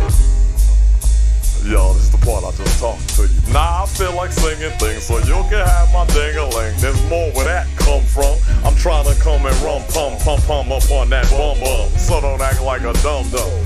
Just put a smile on it, cuddle, switch. Cause Money B don't wanna see you hear you act like a bitch. You need to chill the fuck out. I wouldn't even let you talk to me like that in your house. Say, yo, man.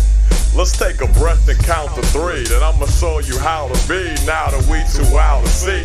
And when I serenade you, it's never out of key. Listen to me, I show you what this shit is bound to be. I got some brand new draws I saved for a first date. You's a fine motherfucker, forgive me for being late. But I had a couple things to do. Now that I'm here, I can sing to you.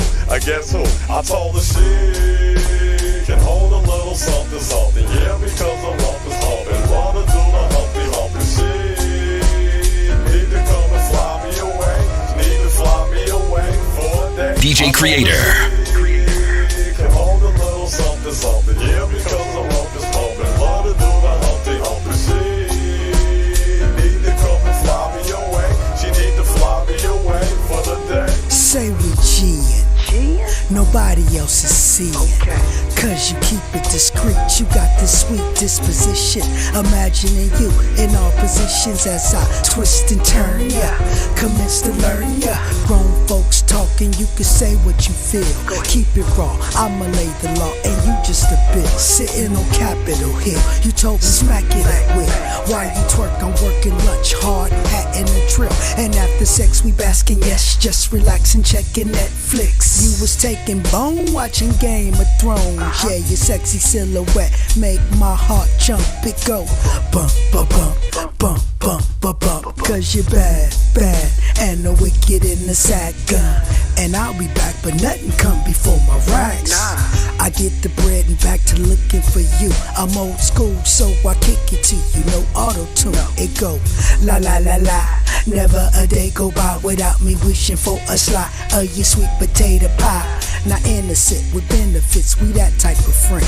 So to that, the homie Hump a nickel, sing it again. I told her she can hold a little something, something. Yeah, because the rump is humping. Love to do the humpy humping. She need to come and fly me away. Need to fly me away for a day. I told her she can hold a little something, something. Yeah, because the rump is pumping. Love to do the humpy humping. She need to come and fly me away.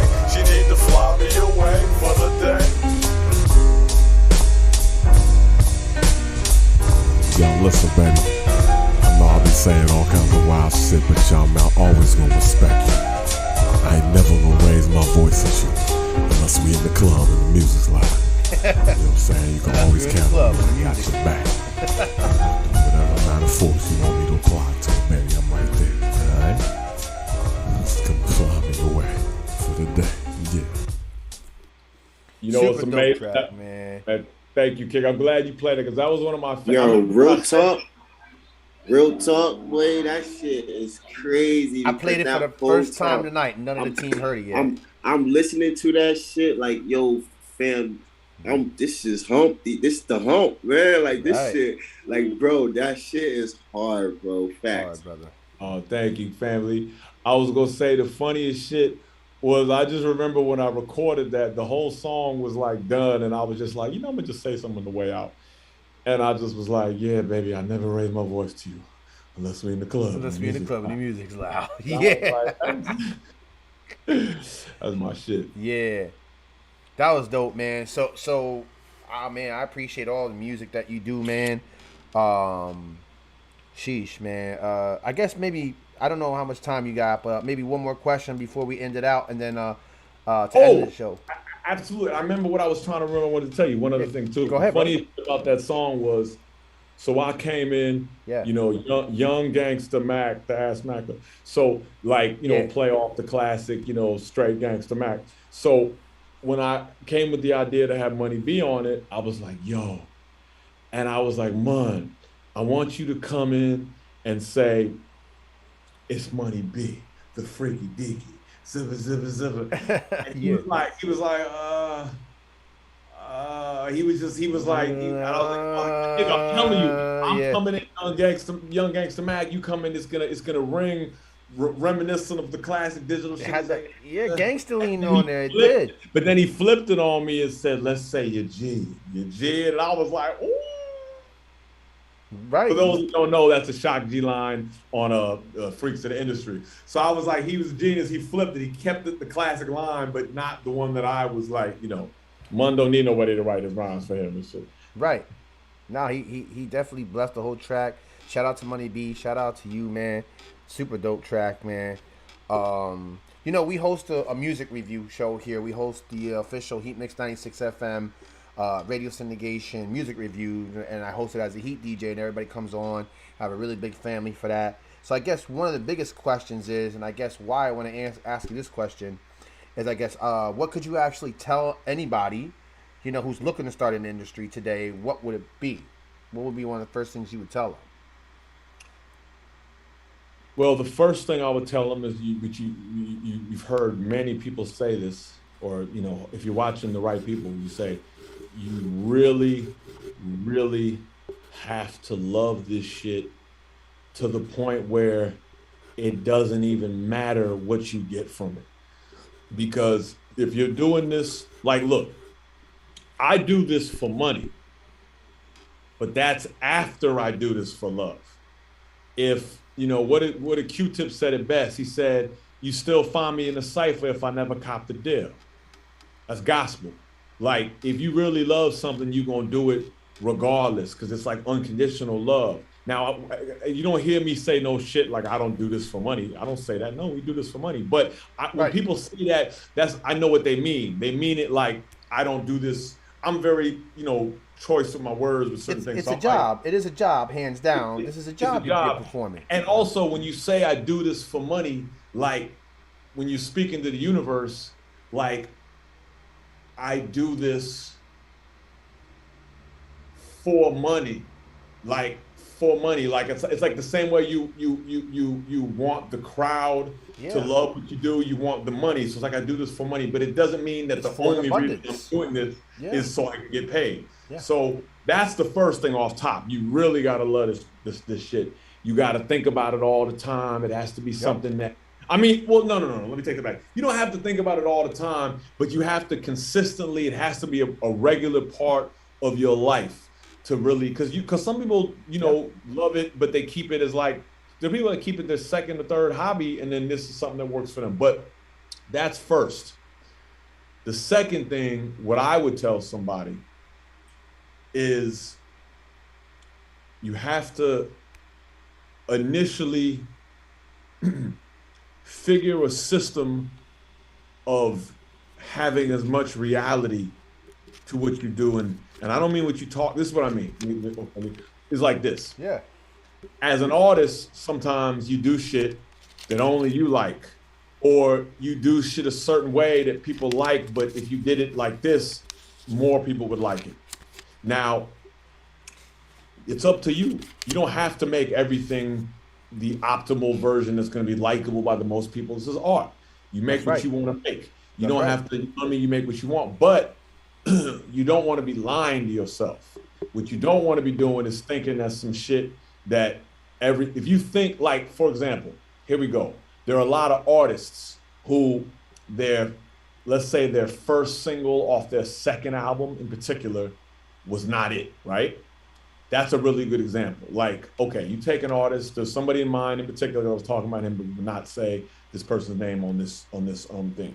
There's a particular artist that we love, household name, first album, heralded as a classic.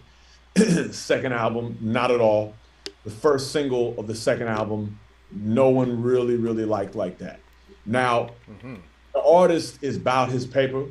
He's not some artsy dude who's on some weirdo, this is what I'm gonna do. He really thought that was the song. He was trying to go quadruple platinum, and so he didn't know at the time that niggas don't want to hear this shit. This is not it. Because I guess he was in a world like we talk in reality.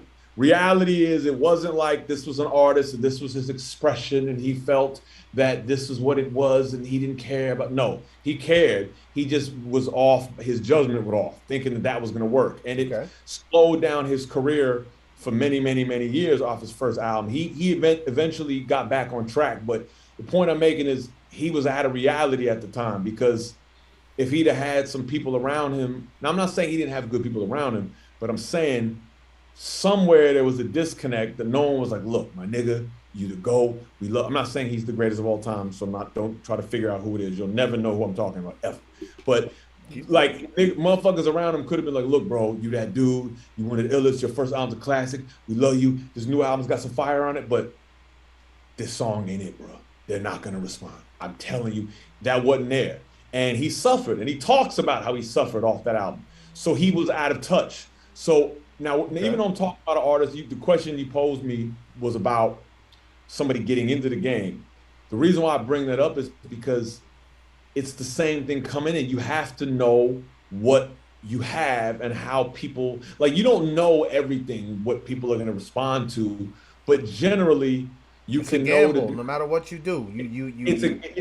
It's a gamble, but generally you can know the difference between this is something that I think people could like versus, nah, this is just some old other shit. Right. Like there's a certain amount of, So that's something that's very important because if it's particularly I would tell somebody who's young, like, because to speak truthfully to the young, when you're younger, you're just understanding of yourself and the world you live in and your art form can only be so great no matter how advanced you are, because you've only been around for so long. So, for example, a motherfucker like me, right? I'll give you an example. You make beats, you appreciate this. I make beats, right? That's dope. You make beats too, man. That's dope. We got linked up, bro, for sure. Gee, let's get it. We're talking to DMs, but I'll give you a perfect example. I would make beats, and I would some nights start on making some weird beat, and then I'd spend 5 hours working on some weird beat, perfecting this weird beat that only, like, none of my rap dudes who are like I've always been like way into eclectic other shit. None of them would fuck with. Like no one, it was like so a place in my mind. I'm talking about motherfuckers I know that listen to bizarre bugged out shit wasn't fucking with it. And at a certain point I was like, man, I shouldn't be making beats like that. I said no, because it makes you feel like something. And I believe that when I make those beats, it helps me to make other type of beats, because it's like, it's a part of the whole thing. But here's the thing. I don't spend 5 hours on those motherfuckers anymore. Nah, me neither. I dig what you're saying. You know what I mean? If I make a beat like that and I realize, this ain't really for this, I'm not gonna spend another hour tightening up the drums and mixing this and this and that. I just make a quick little bounce. Like, this is a vibe. I get what I was doing. Something else. So it takes a while to realize how to expend your energy, where to place your focus and your concentration as an artist. When you're developing, you're doing all kinds of things just because you're just getting your shit up. So by all means, explore the unexplored. But at the same time, you have to realize, if you're trying to make moves, that you have to be aware of what it is you're doing and how people like if you're making songs, like, let's just keep it 100.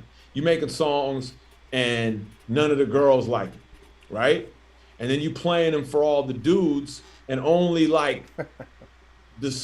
certain kind of dudes, but like the dudes who got it popping and they in the mix, they don't really fuck with it. Then it's like, you're like, okay, then these songs will never be equated with the way people in my community and my vibe, like, the DJ needs to be able to play it so that the community can actually vibe and dance to it. Yeah, because even if it's not a party record, if it's just something that motherfuckers could just drive around to and feel away or something, it ain't gotta be but it's gotta tap into the pulse of what people utilize music for. Now, I'm not saying every song you have to make has to do that, but if the question is, if you're trying to get into the industry, then that's how you need to think. Because if you want to just make music, it's like you could write shit. You could sit up and write a script about a fucking piece of cheese that walked into a store and gave the Gettysburg Address and then, teleported to fucking Mars and was hanging with Obama, but no one's gonna make that movie. You just writing for the sake of writing, and there's nothing wrong with that. But if you're trying to write a movie to get it made, you gotta have something that people want to see. And that's the same with music. You gotta have something if that's your goal. So that's what I would tell anybody, because most people anybody that's getting into the music thing, that's different than just somebody that's like, we all know people be like, I write poetry, I write little shit. That's personal. If a person's trying to do this shit and prosper, then you have to look at, you go into the grocery store, there's all kinds of weird shit there's all kinds of weird shit that I like that they don't have at Ralph's. They don't have at Trader Joe's. They don't have at Whole Foods. You got to go to these other spots because that's popular in those spots. And Whole Foods, you're going to get some weird shit that they don't have at Ralph's, but there's another level of shit that they don't have at Whole Foods. You got to go to these other spots because those places are in the game, and that's why they're doing so well. Yeah. So you just have to be mindful of that shit. So I was just about to ask you, appetite and stuff like that. What do you, outside of the industry, it's funny because I was just one of my other questions is how do you stay, with hydration, and how important is it for you and your body? And that was one of my other questions is how do you stay fit for the industry? Because it's definitely it's not a sprint, it's a marathon. Man, I'm glad you conscious. I mean, you know, your brother just bought some black seed oil yesterday. Yo, that's crazy. We were just talking about the black seed. Well, see, I'm just getting into it because my guy, black sea moss, and black sea oil and sea moss and oil of oregano. So I'm learning. You know? Yo, I make my own sea moss. I got oregano oil. Look. Sheesh. And man, that's just we just talked about that. You feel me? Like, yo, and that's just, I got shit all in front of me. I mean, look, I got all kinds of, I got vitamin D and K2. Oh, the vitamin D and K2. Yeah. Let's go. My guy's third eye game. He know what's going on. Yeah, let's talk about it. What's the essentials and what could you tell those? Because I do the vitamin D3 gummies. I do the vitamin C. I do the zinc. I do Pepsid AC for the acid. You know what I'm saying? Like I do. Okay, let me. We're gonna give everybody paying attention some real gems here. Okay, first of all, let me hit y'all with something. My man said the magic word zinc. Let me give y'all some game, fellas. Whatever's going on, fellas, all fellas, listen to this. I'm gonna say it again, fellas. If you're a man, listen. You're gonna thank me forever for this, fellas. Zinc. Let me tell you about zinc.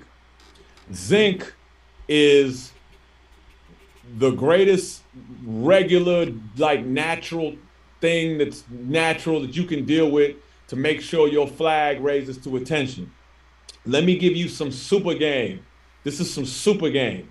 My man told me this and it changed my life, and I've shared this with about 5 men, and every man I've shared this with called me like a week later, a month later, and thanked me for the zinc. If you bust a nut and you take zinc after, you will, like, whatever your round 2 I'm ready time is, if you take some good zinc afterwards, in 30 seconds, you'll be like, yo, in case you didn't know, I'm ready. You know, zinc is like the get back is the bounce back of zinc is unparalleled. So I'm not talking about like shit you take to make your dick hard. I'm not talking about that. I'm talking about something that's going to keep the mechanism that makes your dick get hard working the way it wants to work. That's zinc. Yes. Zinc is the one, and zinc is good for your immunity in general. But I tell fellas that, like, because that's a big one. Because, you know, especially, you know, cats get a little older and they bounce back time. Then after they nut off, be chilling a little bit and shit. Yeah. You take that zinc, it's a different ball game. And D3 helps with that shit too. Big fact. D3, big facts. But zinc is really the one. Like pill form, like, liquid zinc. What is the? I take pills. Okay. And also here's the thing too, like zinc by itself is a different experience than zinc in a multivitamin with 50 other things. Right. You take zinc like separately, you know what I mean? I'm the type of motherfucker, if I nut, I usually, I mean, if I'm laid up at a, you know, but if I'm chilling at my crib, like, and I got my shit on deck, I'm gonna take the zinc right after, just to be like, yo, I'm ready for whatever. But I wanted to say this to people in general about health. This is how a lot of people, this is an analogy that I give about health that I think helps people. Because I'm, like, years ago, I was going through some health shit. I was smoking a pack of cigarettes every day, staying up crazy. Yep. Yeah, staying up crazy late every night, fighting sleep, not eating good. Just, wow, and I was me too, brother. Me too. Yeah, you know, and I was in a room with a lot of moldy, dusty records, and that's just getting at you. So what I realized is this is how people should look. Because people hear about people talking about health, and a lot of times their conception of it is wrong. This is how I look at it. Yeah. If you think as you're sitting here, but not just wherever you are in general, especially if you're outside, you're basically at all times being bombarded by pollutants of one form or another, right? Yep. You got dusty molecules in the air. You go in the bathroom, there's bacteria and shit. You're walking on the street, there's smog, there's pollution. You're up in somebody's crib, there could be, you know, dust particles and mold. There's fucking, there's all kinds of shit. There's electromagnetic bullshit getting at, there's weird shit in the food we eat, climbing in your stomach and doing all types of fucking shit. There's all kinds of shit getting at you. So your best strategy in general is to be, to the best of your ability within reason, be constantly feeding your body antioxidants and get right. Now, by the way, fun fact, fellas, just, with zinc, you don't want to take 10 zinc pills because you could have a real problem. Don't want to do that. I'm not talking about your penis. You don't want to do that, baby. Yeah, that's one thing. Yeah, one thing, fellas, you got to know about is certain vitamins and certain things. If you take too much, you could fuck your organs up. So you don't want to. Let's leave a disclaimer on here. Please consult with your doctor before you even. Well, here's the thing. Even if you're not, because sometimes that's a real point. But the consulting a doctor thing fucks people up sometimes because they don't really have it like that. But like this, okay. Yeah. Like zinc, I believe, I could be wrong. I believe it's like you could OD if you have like 100, not OD like necessarily die, but like you have some real problems if you took like 150 or something like that milligrams. So that's why this shit says 30 milligrams. It says take 1 capsule daily. You know what I mean? I was gonna say like 20 or 30 milligrams. Yeah. Yeah, you're not supposed to take 5 of these motherfuckers. No, it's 1 a day. That's it. You know what I mean? But I will tell you this though, if you bust that nut, take a second one. You feel me? You take a second one because this is the thing. When you nut, zinc is the main thing you're nutting, is zinc. So you take one normally, you bust a nut, let me double up on that. So that's what I'm talking about. So shit like that. But yeah, in general, so all these things that are good for you, D3, vitamin C, and you said K2. K2, that's good for the bones and shit. For example, you see a lot of these like basketball players. These niggas jump to do a layup and then they land and their leg turns into a pretzel, right?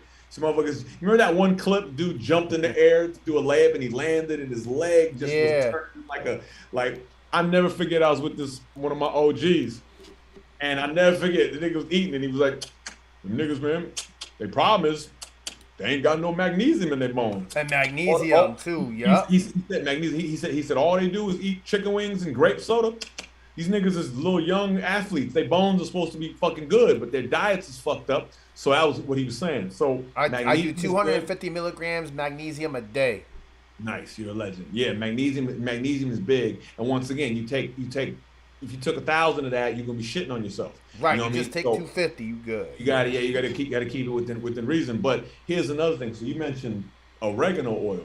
Oil of oregano, yeah. Oregano oil. See, and now we speaking in this pandemic world. See, things like oregano oil, that's not like a vitamin or something that you would use and consider it an immunity boost. That's a killer. That's a flamethrower. Oregano oil is a flamethrower. Like, it bombs shit. Whereas vitamin, like, so for example, if a person gets the onset of a cold or flu, even because I've been taking oregano oils for years, pre-pandemic, right? Motherfuckers be like, I'm sick, I'm gonna take vitamin C.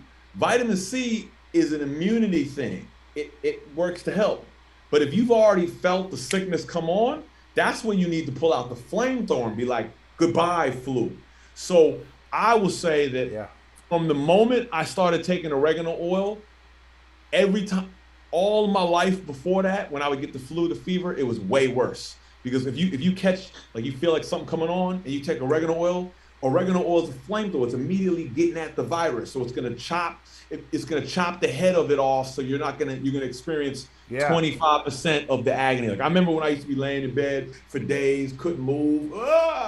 That was pre oregano oil. So there's certain things and having that understanding. Like now, if you take oregano oil daily, you could look at it like just daily, I'm gonna kill some shit. Like I said, we're being bombed by pollutants. So if you take a little bit daily, cool.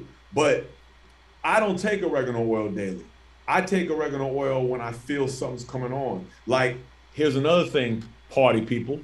If you get any kind of like skin situation, you feel me? You could put oregano oil and zap some shit up out of there. You know what I mean? Because it's like the ultimate. I mean, one of my homegirls told me she put that shit on her fucking toe if you have fungus I never did that, but she said you put it on your toe. If you got a toe fungus, it's gonna get that out of there. I mean, if motherfuckers have whatever cold sores, if motherfuckers have like any infection, you know, almost like hydrogen peroxide, you know, it's gonna go in there and zap. And that's a crucial thing to know, you know what I mean? Especially people that are very vain and might have, you don't put it on a pimple. It's something that, anything where it's like, you know, it's a different kind of, it's like, you have to, you know what I'm saying? Like sanitize and something, not like a pimple where it's just something's coming out because it's whatever. But oregano oil is crucial. Sea moss, that's good for like, I could, when we DM, I'll send you this meme I have. Sea moss is good for like fucking everything. Put it like this. Sea moss, okay, your body is made of 104 minerals. The average person's diet, they get 40 of those minerals. Now they say, I'm repeating what I read and heard. Okay. There's a certain kind of vegan. I was vegan for a year. I'm not a vegan anymore. I don't plan to be vegan again. Right. I like my fish and everything like that. So I got that part. But I experienced it for a little while. But they say that there are certain vegans that are like really scientific, and then there are vegans that just be like, I'm not gonna eat that anymore. And then they just doing what they're doing, but they're not realizing that, well, you get certain minerals and things from these particular meats and shit, right? So they missing out on certain things, and they could, you know, develop anemia, develop this and this and that. But they say the vegans that have figured that shit out, they have to eat a wider range of things like Brazil nuts and particular things to get certain kind of all the time. On the side of my head all this time. Look at this. Jesus. Didn't know all this time what it was. I thought my hair was tweaking out. That's funny. But legends. But I was gonna say, so the people that are eating those things, those particular, you know, vegetables and nuts and seeds and whatever the fuck, to get what's missing from meat, they say those people, because they have to eat a wider range of things, on average get 60 to 65 of the minerals that you're, of the 104 that your body's made of. That's not when bad. When you fucking with sea moss, off rip you get 96. Wow. So immediately you've just bossed up your like minerals. Iron, the zinc, the everything. Well, all that, the iron and zinc, you pretty much already getting in regular shit. But it's like them other ones and that you don't touch on. Manganese or whatever. I'm not sure. Manganese, right. But I don't think it's manganese, because I think that's but that type of shit. It's like other things that are important. The stuff you don't really hear about that you need in your life. Right. Yeah, it's like okay, you got the Chronic and you got the first Outkast, but do you have the first the first Das EFX album? Right. It's like, you know, to a casual listener, they have the Chronic, but they don't have the second Dog Pound album. You know, this that shit. Yep. Because my 104 minerals, one of those is the second Dog Pound album. Facts. Dillinger and Young Gotti. And that's why I flourish the way I flourish. That's great, man, because I'm learning about this, and you know, we were just me and Zaire Shabazz was just talking about, man, you need to get yourself some black sea oil, some sea moss and all that, and the zinc. And what else do I take? I take the 1-a-day vitamins just to make sure I get my. You know what I'm saying? I was just trying to kick knowledge to the brother that I'm saying, let him trying to know how to stay healthy and take care of the temple, you heard? That's it. Yes, Lord, you got to. And let me give everybody 2 other ill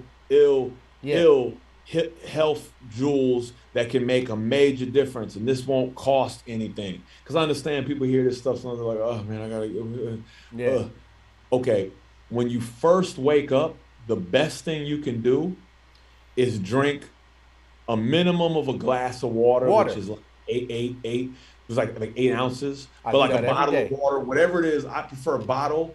Drink that to the face. Like, do that. Just down it, and then not eat anything for at least a half hour. Yeah, that's right. Give your body time to move whatever was laying there where you was laying asleep. You're right. Move it out. It's also great if you could do a half a lemon, squeeze half a lemon in some water. Cause it to be alkaline. Yep. Alkaline, yeah. But another thing before you go to bed is this. whatever time you eat your last meal, because people be like, don't eat after 6. It's like, well, that's assuming I go to bed the same time as you niggas. I don't. I go to bed at fucking 6 in the morning. I'm wild. I'm making music and shit. The point of it is whatever time you eat your last meal, don't go to bed for 3 hours. Right. So if I eat at 1, I'm not going to bed till 4. If I finish eating at 1. Yeah. I mean, here and there it'd be 2.5 hours, shit, whatever, it happens. Yeah. But typically when I finish, I look at the clock and I'm like, okay, it's 1, I'm gonna stay up till 4, because it gives your body time to move. Because think about it. A lot of people health problems, motherfuckers hit the club and do what they do. They leave, they go fucking get a fucking burrito and 19 tacos, or they go get a steak, or they go to the IHOP and they get the Waffle House. They get the big fried chicken and waffles and whatever, and mad ass onion rings and sour cream potatoes and shit. And then they home in bed. Period. You feel me? They home in bed like 20 minutes later, knocked out, and all that food is just laying there like, hi, let me just come and tear your ass up. Tear your ass up. So it's like, you know what I mean? It's true. It's a fact. I've been a chef for 22 years as well. So all I was doing was cheesesteaking it up, bread, meat, cheese, bread, meat, cheese, burger it up, What extra city bacon. What city you in? What's that? What city you in again? Pennsylvania, Reading. Oh, you in Reading? I got people out in Reading. Yo, my whole family is from Philly. Oh shit, no doubt. Yeah, we got mother, father. I mean, that's my area right there. Okay, he's from the ABE. He's from Allentown. Oh, no, I'm not from Allentown. We got the whole syndication going on, bro. I gotta say something. Oh wait, yeah. Let's correct that. I'm not from Allentown. I live in Allentown. I'm from Philadelphia. Oh, respect. Okay. I know. I'm gonna say, my favorite battle rapper of all time, Bill Collector. Oh, that's my guy. That's my guy. Yo, if that's your guy, that's my guy. Me and him have had some exchanges on IG. You need to connect me with that nigga, because that's my nigga, man. Bill Collector just did a track with Illa J too, so I got a track with them. Illa J's that's my dude. Illa J. You talking about Jay Dilla's brother? Bro, how you know? That's my guy. Yo, John, how you miss us? Yo, how you miss us? Yeah. I didn't miss y'all. We right here, baby. Right, yeah, I know. Yeah. I cool. love we it. Definitely linking, bro. Yeah, man. we definitely go do that and shit. But but shout out to it's funny too. Yeah, my whole family, they from Philly. It's funny. I remember asking my mom. I was like, Mom, how far is Allentown from Philly? She was like, because I was watching Bill. Yeah, exactly. I was watching Bill in an interview, and I know the politics because it's the same politics in LA. Like, motherfuckers from the Valley in LA, niggas be like, you ain't from LA. That's the Valley.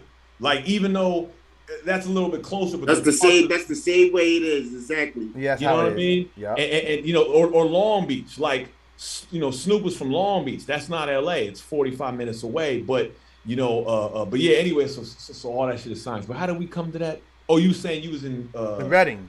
Where you was from? Because you said about cheesesteaks. So I cheesesteak it up, I would burger it up, I would fry it up. And I was a chef for 22 years as well too. So French fry it up, fat, grease, oil, saute mushrooms, onion, all that shit. I was doing it all wrong, man. Oh shit. But yeah, so I had to stop eating. So I quit smoking cigarettes in April. I stopped drinking sugar. I stopped even drinking coffee.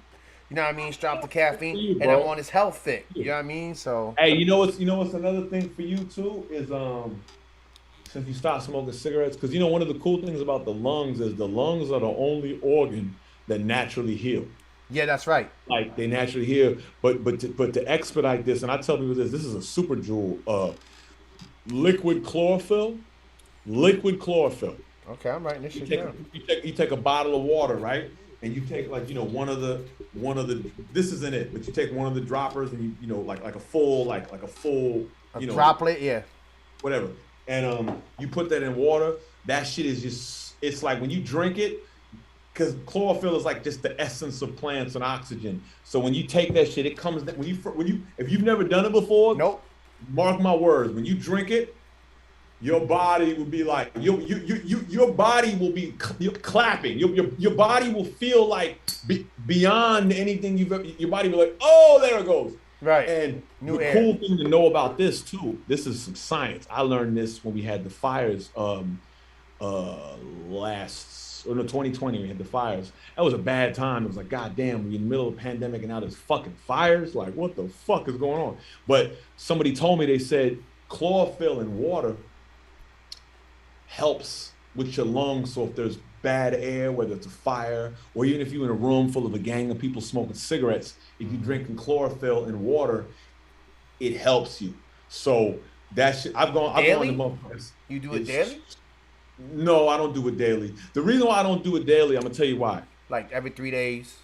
Well, I'm gonna not even. I'm gonna tell you why.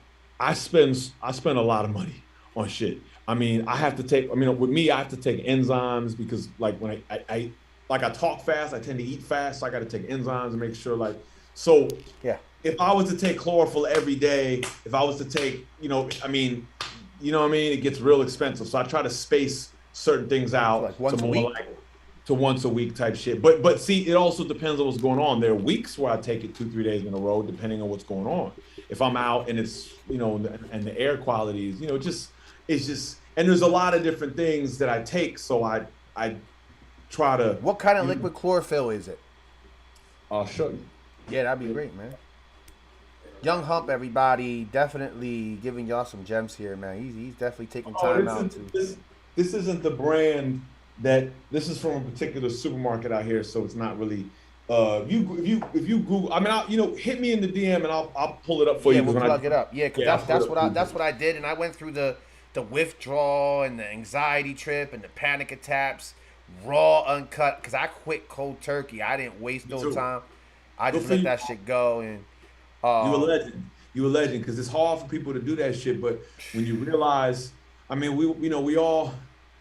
get caught up doing certain things, and some things are, or like at the end of the day, smoking cigarettes, it's like, like I said, I was smoking a pack of menthol, and then you realize, like, I'm not even getting, fuck am I getting from this? Like, I'm just getting, it's a crutch of a. Who am I looking cool for? Me?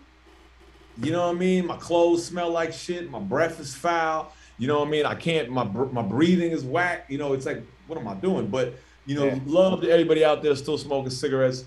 You know what I mean? We with you, and we ain't looking down at y'all. We've been there before. We just saying there is a way. There's a way out. There's always a way out. You ain't got to get a patch or no shit like that. You just have to I did the gum for a little bit. That worked. Yeah, I was gonna say I was fucking with the gum for a second. With the gum a little bit. You know what I mean? Just 4 milligram, 2 milligram done.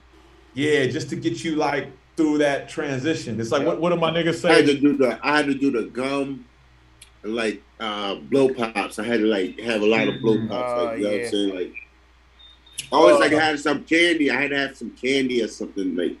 What am I doing in Malcolm X, Brother Baines? And he came with the nutmeg, and he's like, "This ain't dope, but it'll get you through." Yeah. I remember that. When he first approached him, kind of like that. Like it'll knock the monkey off your back. You get that motherfucking monkey off my back and shit. As long as we got that out of there. Oh shit! So what's the second gem? You said liquid chlorophyll. What would be number 2? Because really the sea moss, that's the bong bong right there. And you drink this? Is this something you drink, or what? How do you take sea moss? What's the process? Okay, well there's many ways.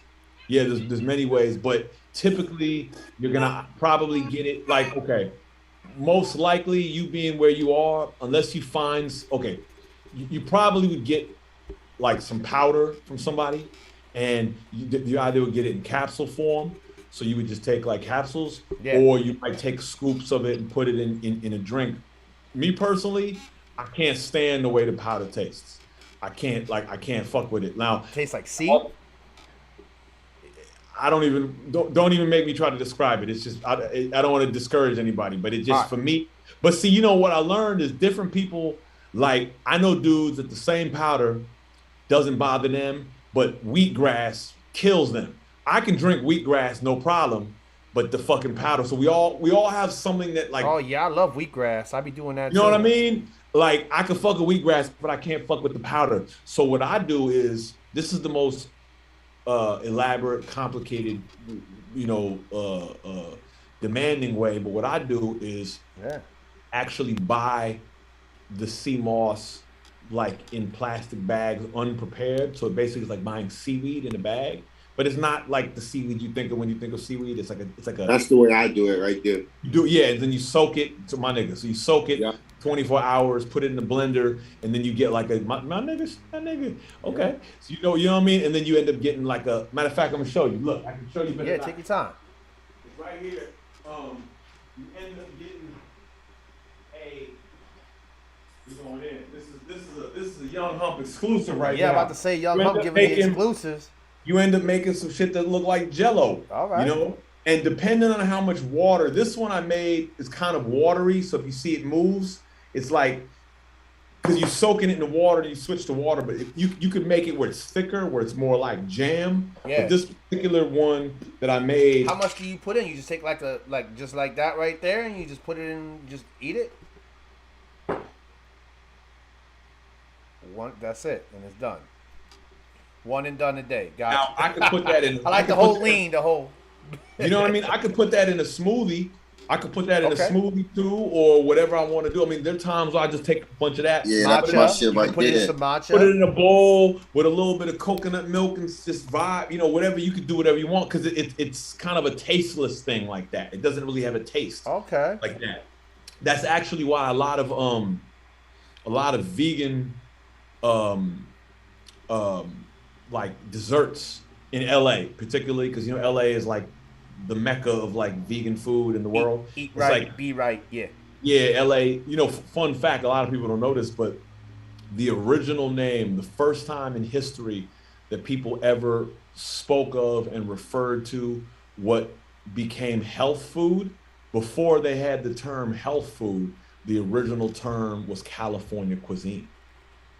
So California is the birth of health food. Is that a fact? It still remains, that's a fact. It still remains the, there's no other city in this world that's fucking with LA when it comes to, this is Hollywood. All that's the where I need to get to, man. Model chicks and the actors and actresses, they got to get right. They got to look right. You know what I mean? So they're not playing out here. So it's vanity, one of my friends said, whatever motivates you. Vanity, people always crucify vanity, but shit, vanity be making people that want to look good be healthier. So what's wrong with that? You know what I mean? Wrong with that. Yeah. Nothing wrong with that. But yeah, so that's how I make that.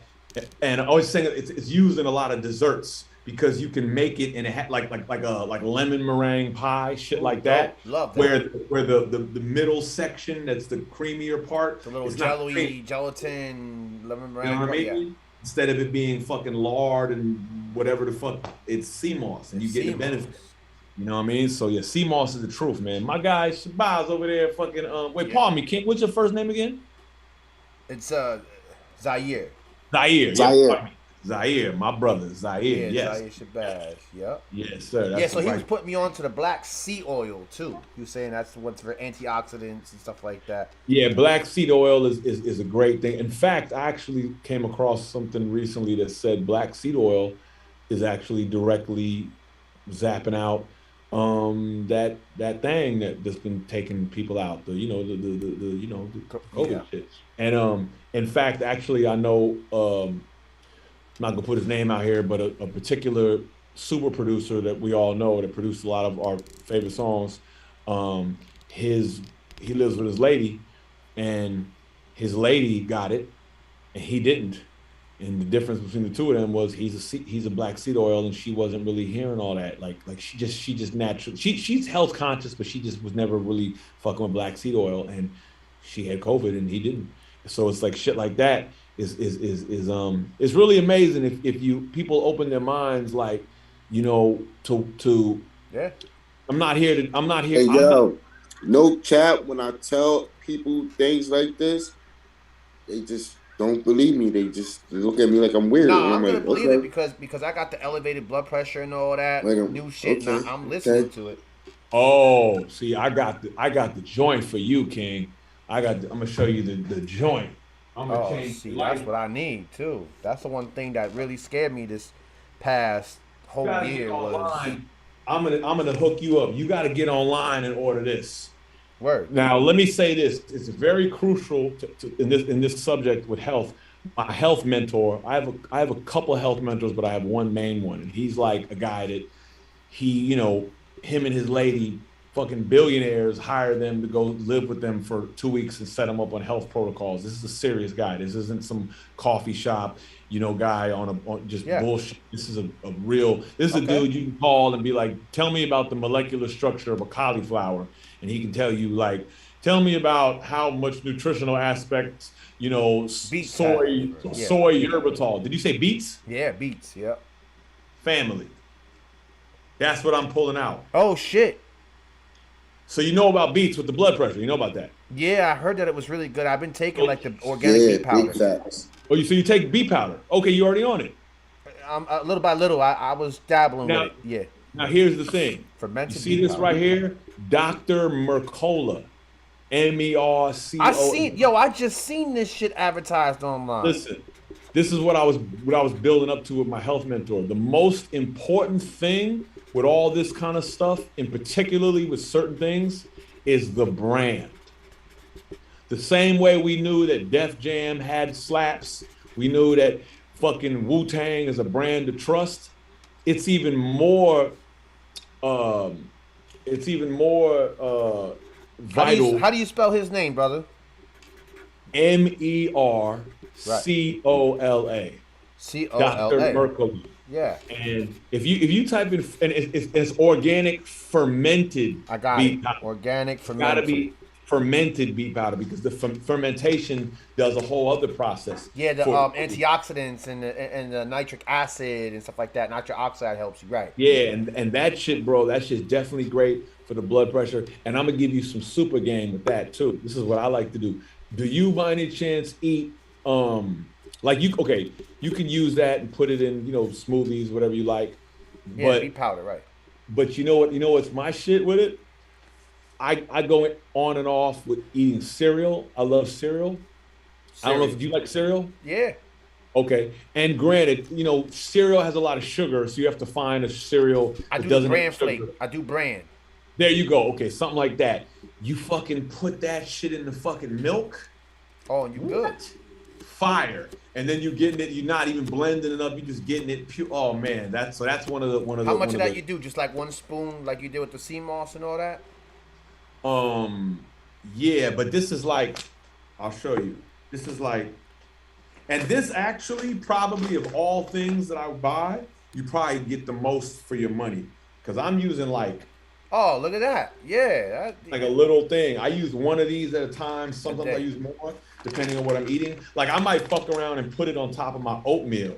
Or something Oatmeal's like good that. for that too, for blood pressure. I know that. Yeah, exactly. I might put it on my oatmeal, like make sure the oatmeal isn't like fiery hot, because you don't want to put on something too hot. Sure. Like when it starts to cool down, put it on like an area that's maybe not so hot, so it doesn't like burn or whatever.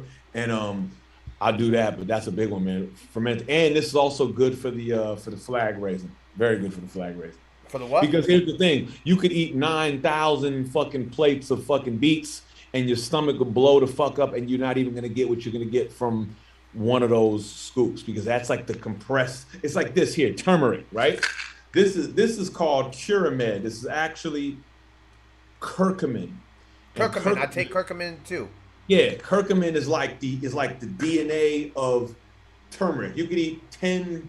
You could go into an Indian restaurant and eat all the fucking big pieces of turmeric they have in the whole fucking warehouse. The butter chicken and all that, right? The curries. But I mean, if you just went into the warehouse and took all the raw turmeric, we went to the grocery store and got all the raw turmeric.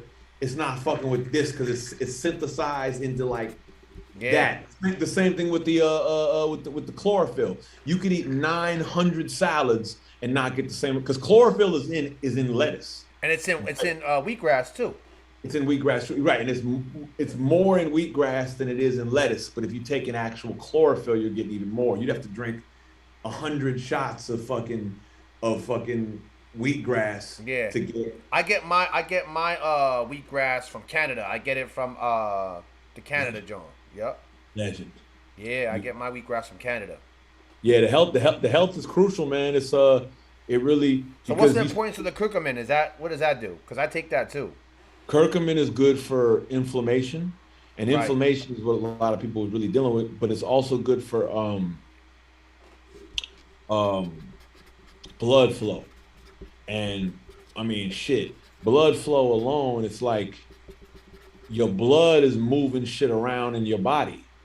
Yeah. So if your blood ain't oxygen too, right, you get oxidated. You know what I mean? Exactly. So you got to make sure your blood is moving right. So I take that and damn, I'm on the same. I'm on a same wave, so that's pretty dope.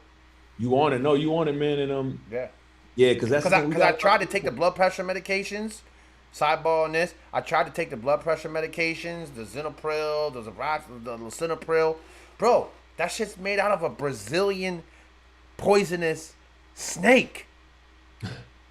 Lisinopril. Yeah. Facts. I'm not saying anything that's not a fact. And that shit shot my blood pressure to 180, 190. My body rejected it.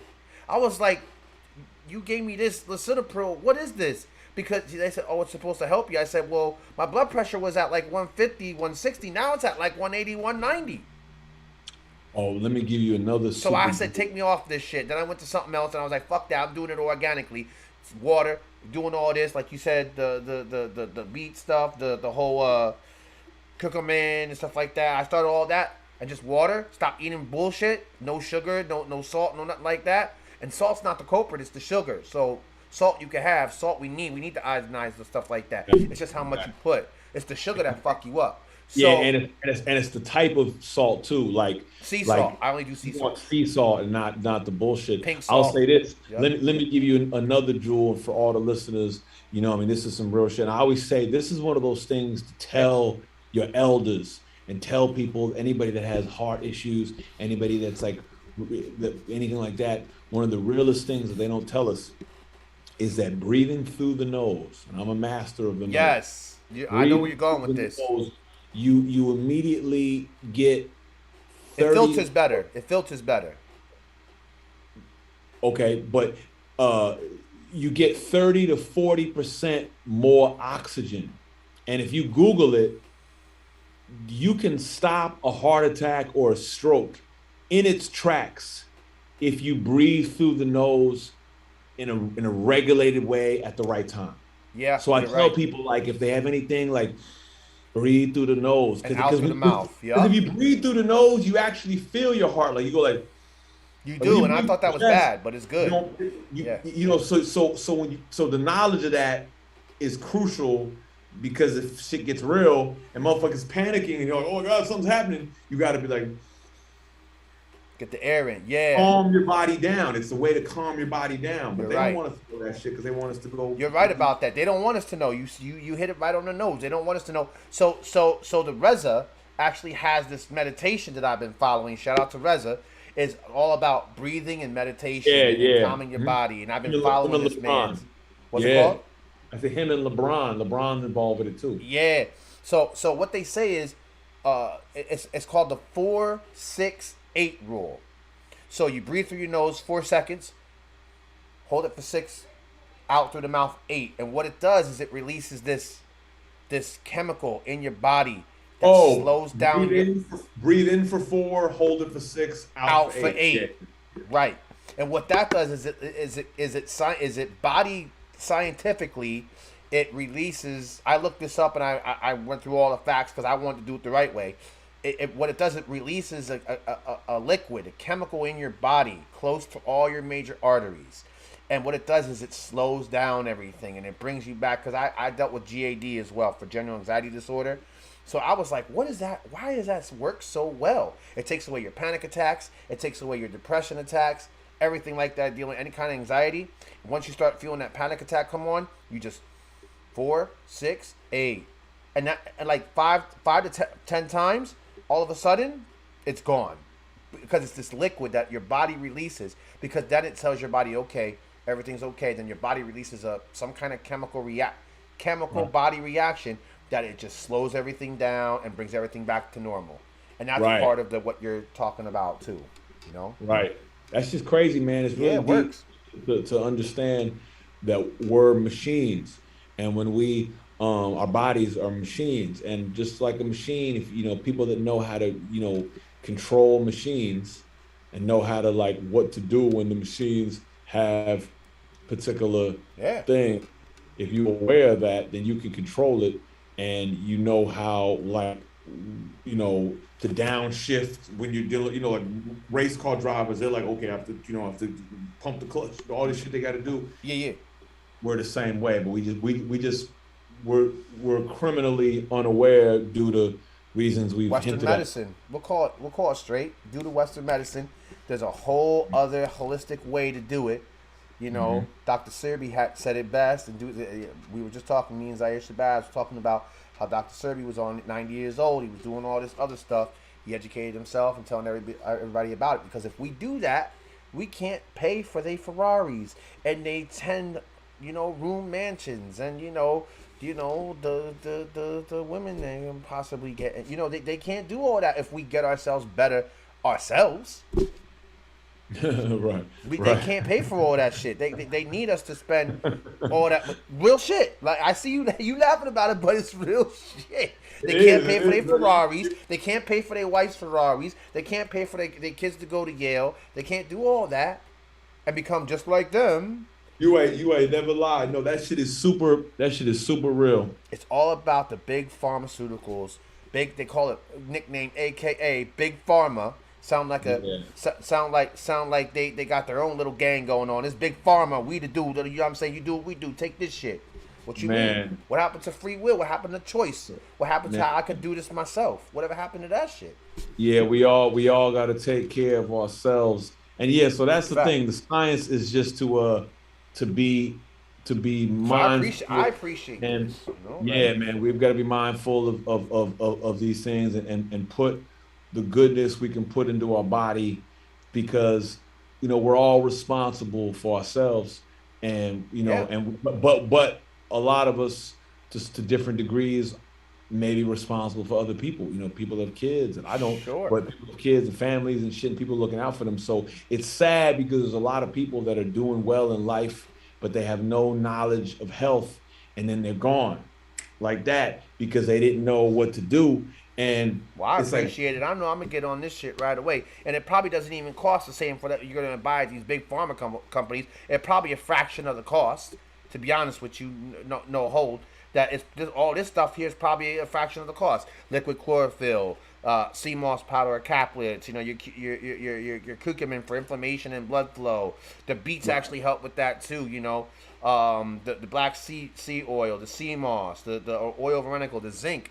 This is all stuff that our body needs, but a doctor's going to go home and tell you, okay, you feel like this? Here, take this right here and call me in the morning and tell me how you feel. Because they don't even know how you're going to react to it.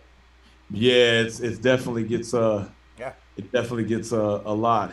Yeah, my brother, I'm over here getting motherfucking tired. Yeah, you know what, man? I kept you on here a long time, man, but I appreciate you dropping. No, I had a motherfucking ball. I'm just getting kind of like, I haven't eaten in a while. I got to get some food. All this talk about food shit got me on. Yeah, bro. I appreciate you coming on, man, and dropping all these gems. We got to do this again, man. You're definitely welcome to come back, co-host, to get on the panel, to do some reviews with us on the official syndication music show and everything like that. But I appreciate you dropping all these gems, and I appreciate all the music. I appreciate you as an upcoming legend. You're representing very, very well. Thank you for letting everybody know exactly how you did it and where you're going to go with it. Remember your 5-year goal. Write that out. I want to hear how you're doing with that. Brother, hit me in the DM, and we'll continue several conversations we started today. It was a whole lot of them, man. So if you want, I guess we'll sidebar. I don't know if you want to let people know how to follow your music and stuff like that, where they can follow you at. Do all your shout outs, say bye to everybody. I want to say thank you, Zaire Shabazz. Many blessings going out to Christine Cologne. Hopefully that her family is good.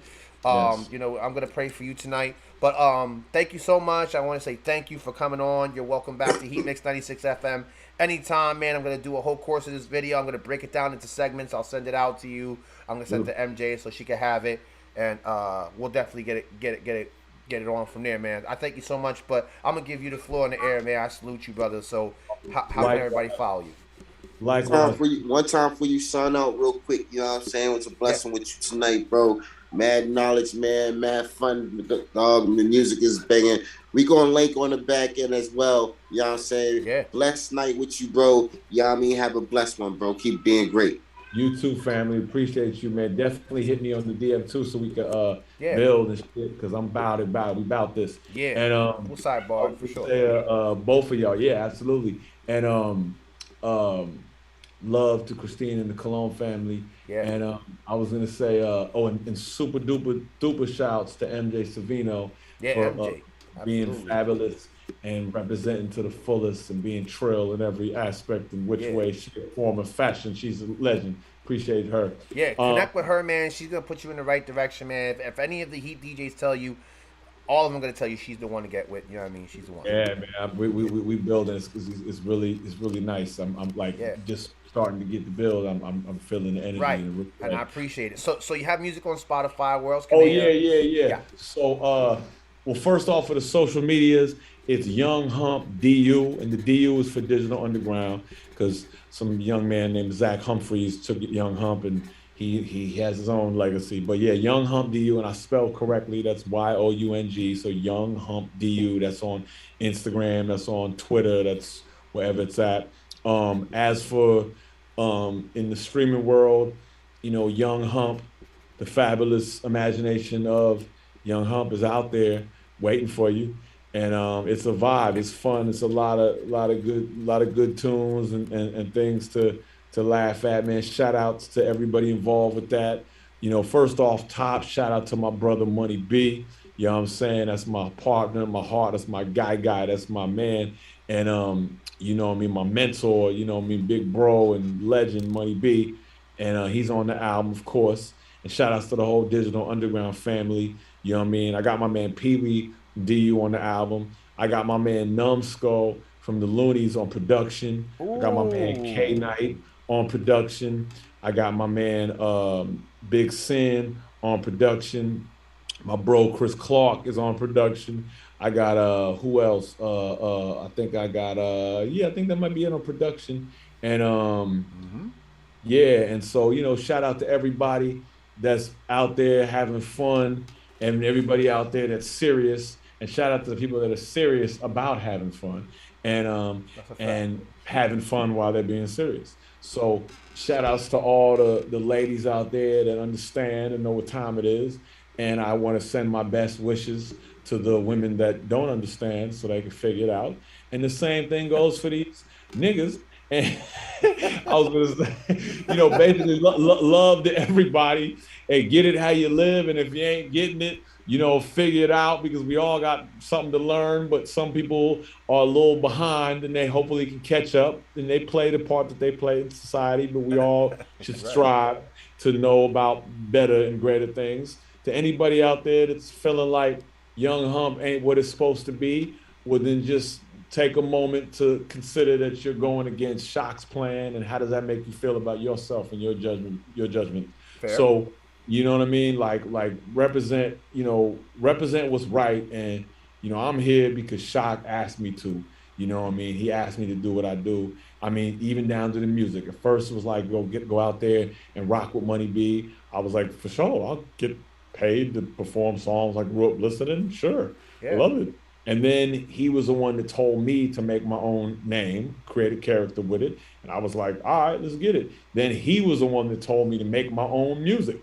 Like, I mean, I just did what I was told and, you know, did it in my own creative way with my own flair. But the basic mission, because it was under his flag and under his, you know, thing, and that's how we rocking, and we doing other things. We got whole other flags and other things, but this is what we doing over here right now and for life. But I mean, like, at this particular moment.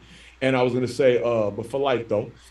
And yeah, so I just want everybody out there to understand that the shine is real.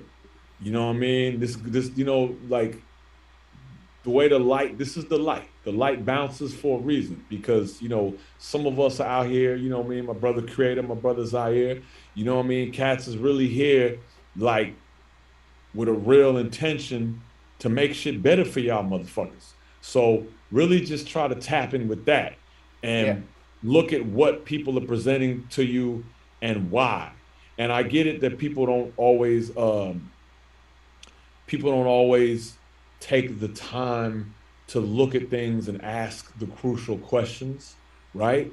Like you could look at something and be like, what's this? But not realize that this is a person that decided to spend their energy and time to present something to you. So then you say, what are they presenting to me, and what are they not presenting to me? Meaning you listen to my album, and nowhere on my album did I tell you you're not that dude because you don't have the same car or the same jewelry that I do. I didn't tell you you're not that dude because you don't have a bunch of killers with you that can come into anybody's projects and fuck them up. I didn't tell you I'm gonna rob you. I didn't tell you I'm gonna fuck your girl. I didn't tell you that you ain't shit because of nothing. Nothing. The whole album, I'm not telling you anything negative about yourself. If anything, I'm encouraging you to be fly and funky and get on your fun shit and have some good sex whenever you can. You know what I mean? I'm that's what Young Hump is talking about. You know what I mean? I'm not telling you you ain't shit. You know, I gave you a song that's criticizing the girl's boyfriend because we've all seen a woman and thought the dude she was with was a clown. So I give you that. So I'm not giving you Draco, fuck your bitch, fuck your bitch, fuck your bitch. I'm not giving you that. So appreciate me as opposed to criticizing me for not being like these suckers that keep saying that every 5 fucking seconds. And how about that? Can we talk a little shit? Let me talk my shit, right? Do you see? I mean, this is here. This is for y'all. Y'all can have that. Talk your shit, baby. Talk your shit. That's $11. You know what I mean? This was made for me by Love and Rain. This is not made of anything. No one's gonna carve this out of my tooth like the movie because the nigga has the nigga has $100,000 diamond in his head. Peace to that man. God bless. But the point is, man, it ain't super materialistic over here. It's vibe. It's culture. It's fun. It's energy. It's enthusiastic, and it's lit. So and it's respectful to tradition and all that kind of shit. Legacy gang. This is legacy gang. So that's what we doing. You know what I mean? That's what we doing, and we just want the people out there that's paying attention to understand the difference between what we doing and what some other people are doing. And it's the same from my album to y'all show. You know what I mean? You was talking about Indigo Star Child from the rip, bro. Come on, man. These motherfuckers wouldn't even know what Indigo looked like if they was at a goddamn Indigo nightclub in the middle of, like Indigo on Planet Indigo. You feel me? They don't, you know what I mean? And so, I want we want people to, to evolve because we've all evolved. I used to smoke a pack of cigarettes a day. Menthol, the Camel Crush, the nasty shit. Oh shit. So anyways, all of that to say, that's what we on. We trying to have fun and just spread the vibe and party with consciousness. We party, but it ain't cheap thrills. It's not cheap thrills. It's deep, meaningful sex on tabletops. You feel me? It's deep, meaningful. You know what I mean? Like I have real meaningful conversations with my women friend. You know what I mean? When I'm behind them, it isn't just take that. It's like, yeah, you love that. Hey, have you ever seen Lawrence Fishburne do Othello? my favorite Shakespearean play. Hold on a second. Yeah. My favorite Shakespearean play is, can you believe that Shakespeare wrote a play about a black man back in them times? Man, he lit. But see, the genius part about it is that he wasn't even stressing how he was black like that. I mean, yeah, they refer to him as a Moor, but it really wasn't even about the racial, what happened to him. But anyway, he was straight conversation with it, Oh my goodness gracious. Oh yeah, Comedy Errors, that shit was weak, man. How you guys hear this shit? I'm an entertainer. I'm here to entertain, and that's the thing. I'll whittle everything I sit down to this one statement. A lot of these rap niggas are not entertainers. They're motherfuckers. Say it with your chest. You feel me, King? Respect to the man right there. Zaire Shabazz. But I was gonna say, a lot of that shit is dudes basically posing to be I'm the nigga in this forum that's so tough about how but they're not entertainers. And so it's like when you see a real entertainer, fuck with it. Flex. Yeah. Flex. That's a flex for y'all. Flex. Flex. I appreciate you, Young Hump, man. Thank you for coming on. 30. Man, you can put your chain back on. Put the chain back on, man, because you know what I mean? That's yours. You know what I'm saying? You can put the chain back on. You know what I'm saying? You want to see? Hold up. They can put the chain back on, man. I'm going to give y'all one more. I keep mine on all day. You know what I'm saying? I got one more for y'all. Look. Oh, the real chain. Here comes the exclusive chain. I don't even have any gold. As soon as I get some real bread, I'm getting some gold. But in the meantime, I don't even have any gold. That shit hurts me. That's no cap. It hurts me I don't have any gold, right? Because I sold my gold to buy equipment because I'm that guy. That's right. Ooh. In the meantime, this is how we rock. Oh, no. That's hard body right there. In the meantime, you got the super duper bombada chase. Wait. You feel me? They got more. Oh shit. You feel me? This is how Young Hump is from the motherland. You feel me? The nose is RBG on the album. Hey. This is how we rock. You know what I mean? Fact. For those who know, for all my roster brothers, put it together. Yeah, what? Is that Jamaica? Is that Ethiopia? Yeah, I know what I'm talking about. What? Talk about it. Hey. Like, every show I do, this is what's flapping in the air. Super dope, man. Well, I appreciate you, man. Thank you to MJ's Hip Hop Connects for bringing you on the show, man, and thank you for taking the time and you know, sending the blessings and the music, as I said, bro. Like I said, HEATMIX96FM, man. Anytime you want to come on the show and the panel, you want to do anything on the show, man, you definitely got a seat up here with us. You know what I'm saying? So much love to y'all, man. I fuck with y'all. We gonna keep this conversation going. Party people, I'm gonna pop up on one of these panels. I'm popping up in DMs, ladies. Respond kindly. And popping up in DMs. We here. We popping up. Yeah. Let's do it. You know, and you know what'll be funny, Hump, is to do a video and just have you popping up in everybody's DM. Hey. On the real side of things, on the album, I have a track on my album called Interlude Slide. Yeah. Those are real recordings of me. Oh, yeah. Those are real recordings. Every one of those, there's about 10 of me in some motherfucking honey buns DMs that I came across on Instagram. Like, look, I'm just gonna reach out to you because I think you're beautiful and that's what it is. I'm trying to go for it. I'm trying to go for it. Every one of those is real. So we're gonna end the show with that. How about we end the show with that? No. Let that be open. All right. That's your own time, not that one. But I'm just giving you the facts. But I'll tell you this though. I mean, I had to screen record. He said, no. That's a screen recording of all of them. Or I went back, or no. Actually, I'm tripping. I just plugged in and just pressed play. And just interlude. All kinds of them. Asian girls, black girls, Latinas, Middle Eastern girls, white girls, whatever. Just me going in. Like, yo. And out of all of them, if memory serves, like, one or two of them solved. The rest of them, you know, chicks that have a billion, you know, and they ain't seen nothing. But hey, they on the album. Hey, they, you know, there you go. So, and that shit came to me like, I remember it was a warm day and I was walking outside in the sun with my shirt off, just having fun. And I wasn't drunk, but you know when you get those feelings where you feel like you're drunk, just some hits you and you just feel like you're drunk? Yeah. And I was just in character and I was like, yo, so I'm saying, like, look, you know, you look really nice, and I just figured, you know, I don't say nothing. Who's gonna say it? But yeah. And I did like maybe 9 of them. I'm laughing. I'm just having a ball. I'm just clowning. For me, I'm like, fuck it. Maybe one of them will holler, but I'm not expecting. I'm just having fun. Did any of them holler back? Did any of them? One did. One out of 9. One out of yeah. And we were talking for a second, but she wasn't really about nothing. Actually, you know what? I'm tripping. 2 of them responded. 2. But one of them was just, oh my God, you're so funny, and she was just keeping it going, but she wasn't trying to do nothing, and which is fine, whatever. But then I remembered that I did it like 2 weeks later, like it just, I was like, yo, remember you did that? I was like, oh shit.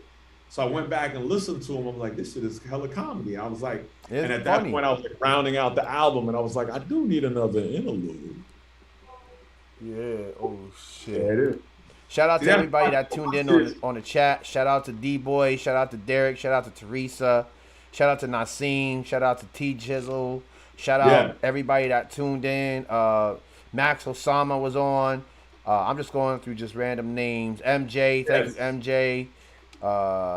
You mentioned Bill Collector. Shout out to Bill Collector. Shit. Shout out to Bill Collector. Shout out to the whole Reading. Shout out to LA. Reading to LA, man. Philly. Duper scope.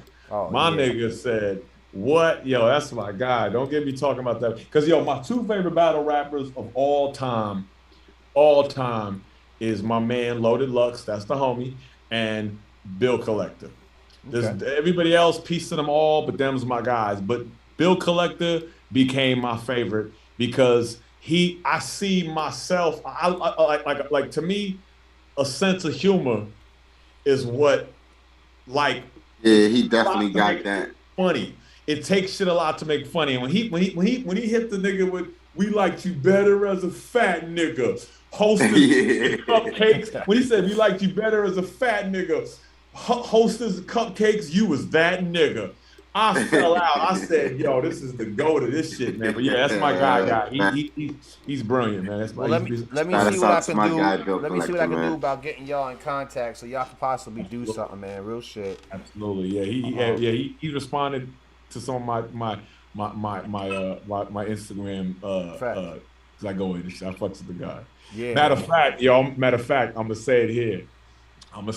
Because I'm not gonna reveal. I'm not gonna reveal the name of the song because it hasn't come out yet, and I know these niggas out here is thirsty for content, so I'm not giving it up.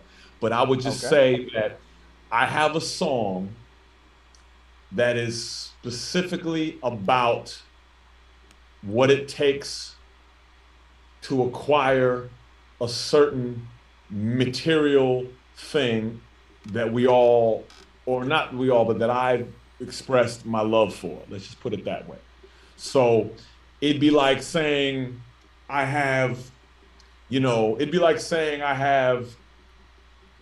food stamps for bread, right? Let's just say that was the name of the song. I'm kind of giving you a little bit of a hint, but I'm not going to go in deeper than that. Let's just say the name of the song was Food Stamps for Bread. I have a song that's about like the mechanism of being able to get this particular thing you want. And I have the rawest sample of that nigga from when he was sat down with Matt Hoffa for the song. And it's so lit, like it's on this masterpiece album I've been working on for 3 years that it's different. It's just, this shit is different. When y'all hear this shit one day, you can be like, God damn, you gonna remember me saying this because it's so raw. The beat is out of this world. Yeah. The hook is out of this universe. And Bill Collector on top of that shit is sounded like Scarface on Only Built for Cuban Links. Like, what am I, a fucking bad boy? It's sounding like that. It's like big. I got Bill Collector popping his shit. It's my nigga, man. Salute. Allentown, Pennsylvania, California, Oakland, you know what I mean? LA, West LA, South Central, Philly, you know what I mean? Austin, Miami, Reading, you heard me? All of that. Brownsville, whatever, 7 Mile and Kona Gardens, nigga, all that. Big up. I'm about to get out of here because I'm on E right now. Yeah, see, man. When I start swaying, that means I'm getting like. That means you need something. Swaying. So what's on the plate? What are you thinking about? Like when you get hungry like that, what do you like to eat? What is it? The fish, like we talked about, is the fish, or the rice, the potato? What is it? What's the? I think right now, I am going. And then I'll let you go. No. I think I'm gonna make some. Just playing. I think right now he went all the way out. We entertaining at all times. I'm just gonna make some Z's real quick. Yeah, I'm gonna make some. I think I'm gonna make me some noodles, some sardine noodles. I'm all about the Japanese cold noodles with the. Yeah, man. I fucks with it. So I know y'all didn't respond to sardines. I'm a sardine lover. Sardines are super. Well, that's good omega-3 right there. And super duper. And yeah, so shit like that. Yeah. Unless I randomly change my mind, but I don't think I'm going to. I think I'm gonna make some sardine noodles, and I'm on some Asian, curry, soy sauce kind of vibe. And I think I'm gonna do that and just That sounds good, man. Well, you go ahead and enjoy that, man. Thank you so much, Young Hump. Thank you so much, Zaire Shabazz from I Got Next TV, The Vault, HEATMIX96FM, the official radio syndication live streaming network. Young Hump, we would love to have you back. Like I said, doors always open.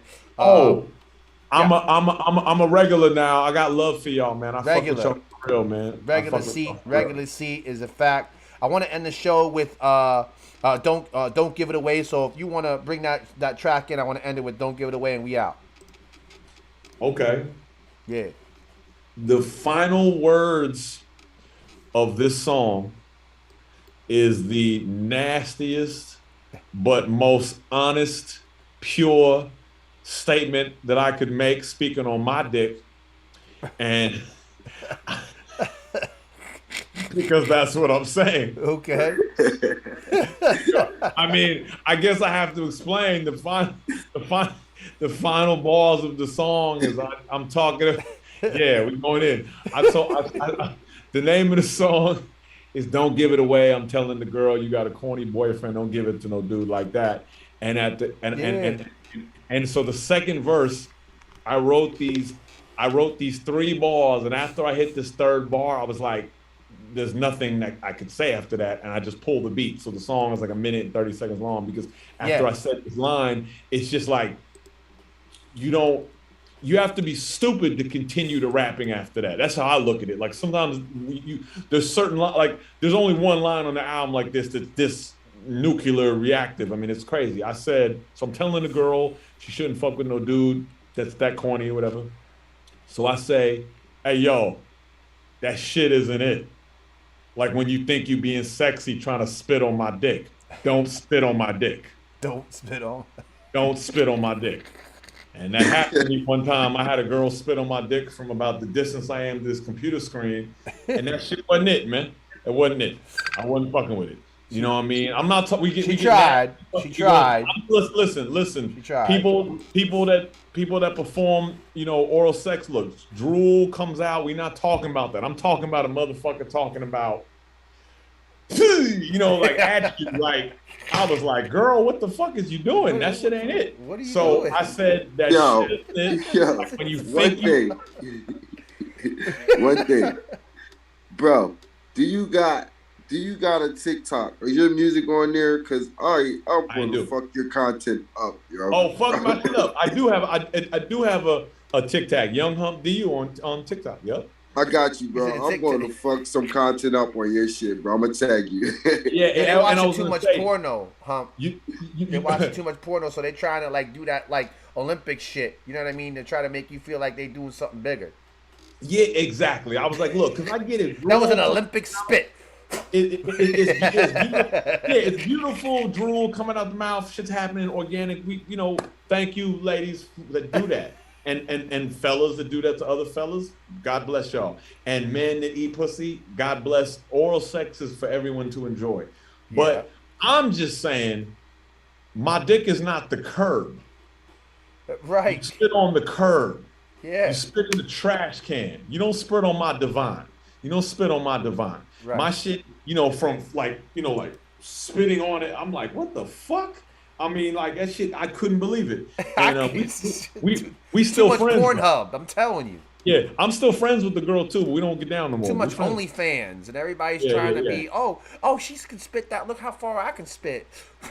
Hey, speaking of TikTok, hey Zaire, because I be like, I fuck around and forget to look at my TikTok. TikTok isn't like Instagram story or if I miss it in 24 hours. No, I just hit your joint right now.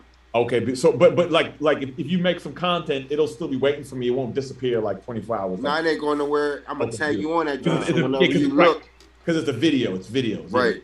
Right.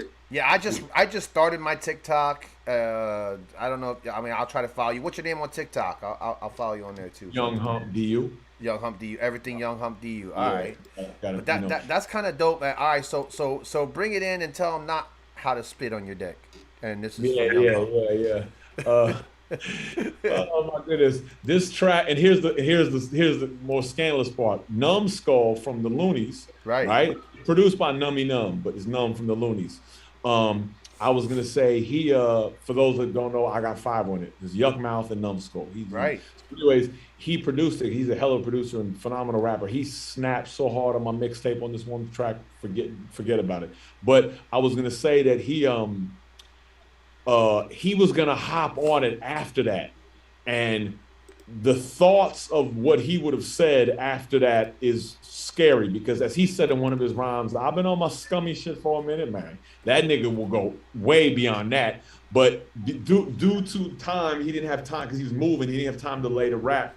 And low key, I was like, yeah, I'm gonna just pull it right there. But anyways, produced by Numbskull, produced by Nummy Numb, aka Numbskull of the Loonies. Here we have Don't Give It Away by Young Hump. Off the fabulous imagination of Young Hump. It's streaming everywhere you listen to music, buy avocados, and touch yourself at. Appreciate you. Let's listen to it. I appreciate you guys. We're going to go out with this one. Don't Give It Away, Young Hump. Much love. Hey, yo, you serious? That can't be a nigga. You can't be fucking with him. I mean, you fucking with that dude? No. Don't get a pussy to no sucker like that. Hey, yo, you way too fly for that guy. Listen, yo, your boyfriend's the squarest, looking embarrassed. He mashed potatoes, al dente. I bet he ain't ready yet. He win the sucker most corny awards. He the dude you gon' let get a pussy like yours? You gon' let that motherfucker get the pussy? Yo, homie's way too bland to be your man. He lack flavor like an ice cube in tap water. That ought to be it. Plus you need your booty slapped harder. And I don't care if he invent new technology. It'd be better if the two of you were just friends probably. See, I met you when I talked you up out of your Instagram. Looked through it, seen your dude. And I was like, damn. If I'd have seen a picture of a cat that was solid, I'd have left it alone. Like, I feel him, he got it. But when I'm looking at a lame dude be the one to claim you, I wanna write a letter to someone and fix it. Your friends or family don't like him. They wanna see you walking out. The few of them that do, don't know what the fuck they talking about. Like, yeah, he your boyfriend, but the boy full of shit. That ain't the type of dude you supposed to be with. Hey, yo. Don't get a pussy to no sucker like that. Come on, baby girl, where's your head at? Hey, yo. Hey, yo, that shit isn't it. Like when you think you're being sexy trying to spit on my dick. Don't spit on my dick.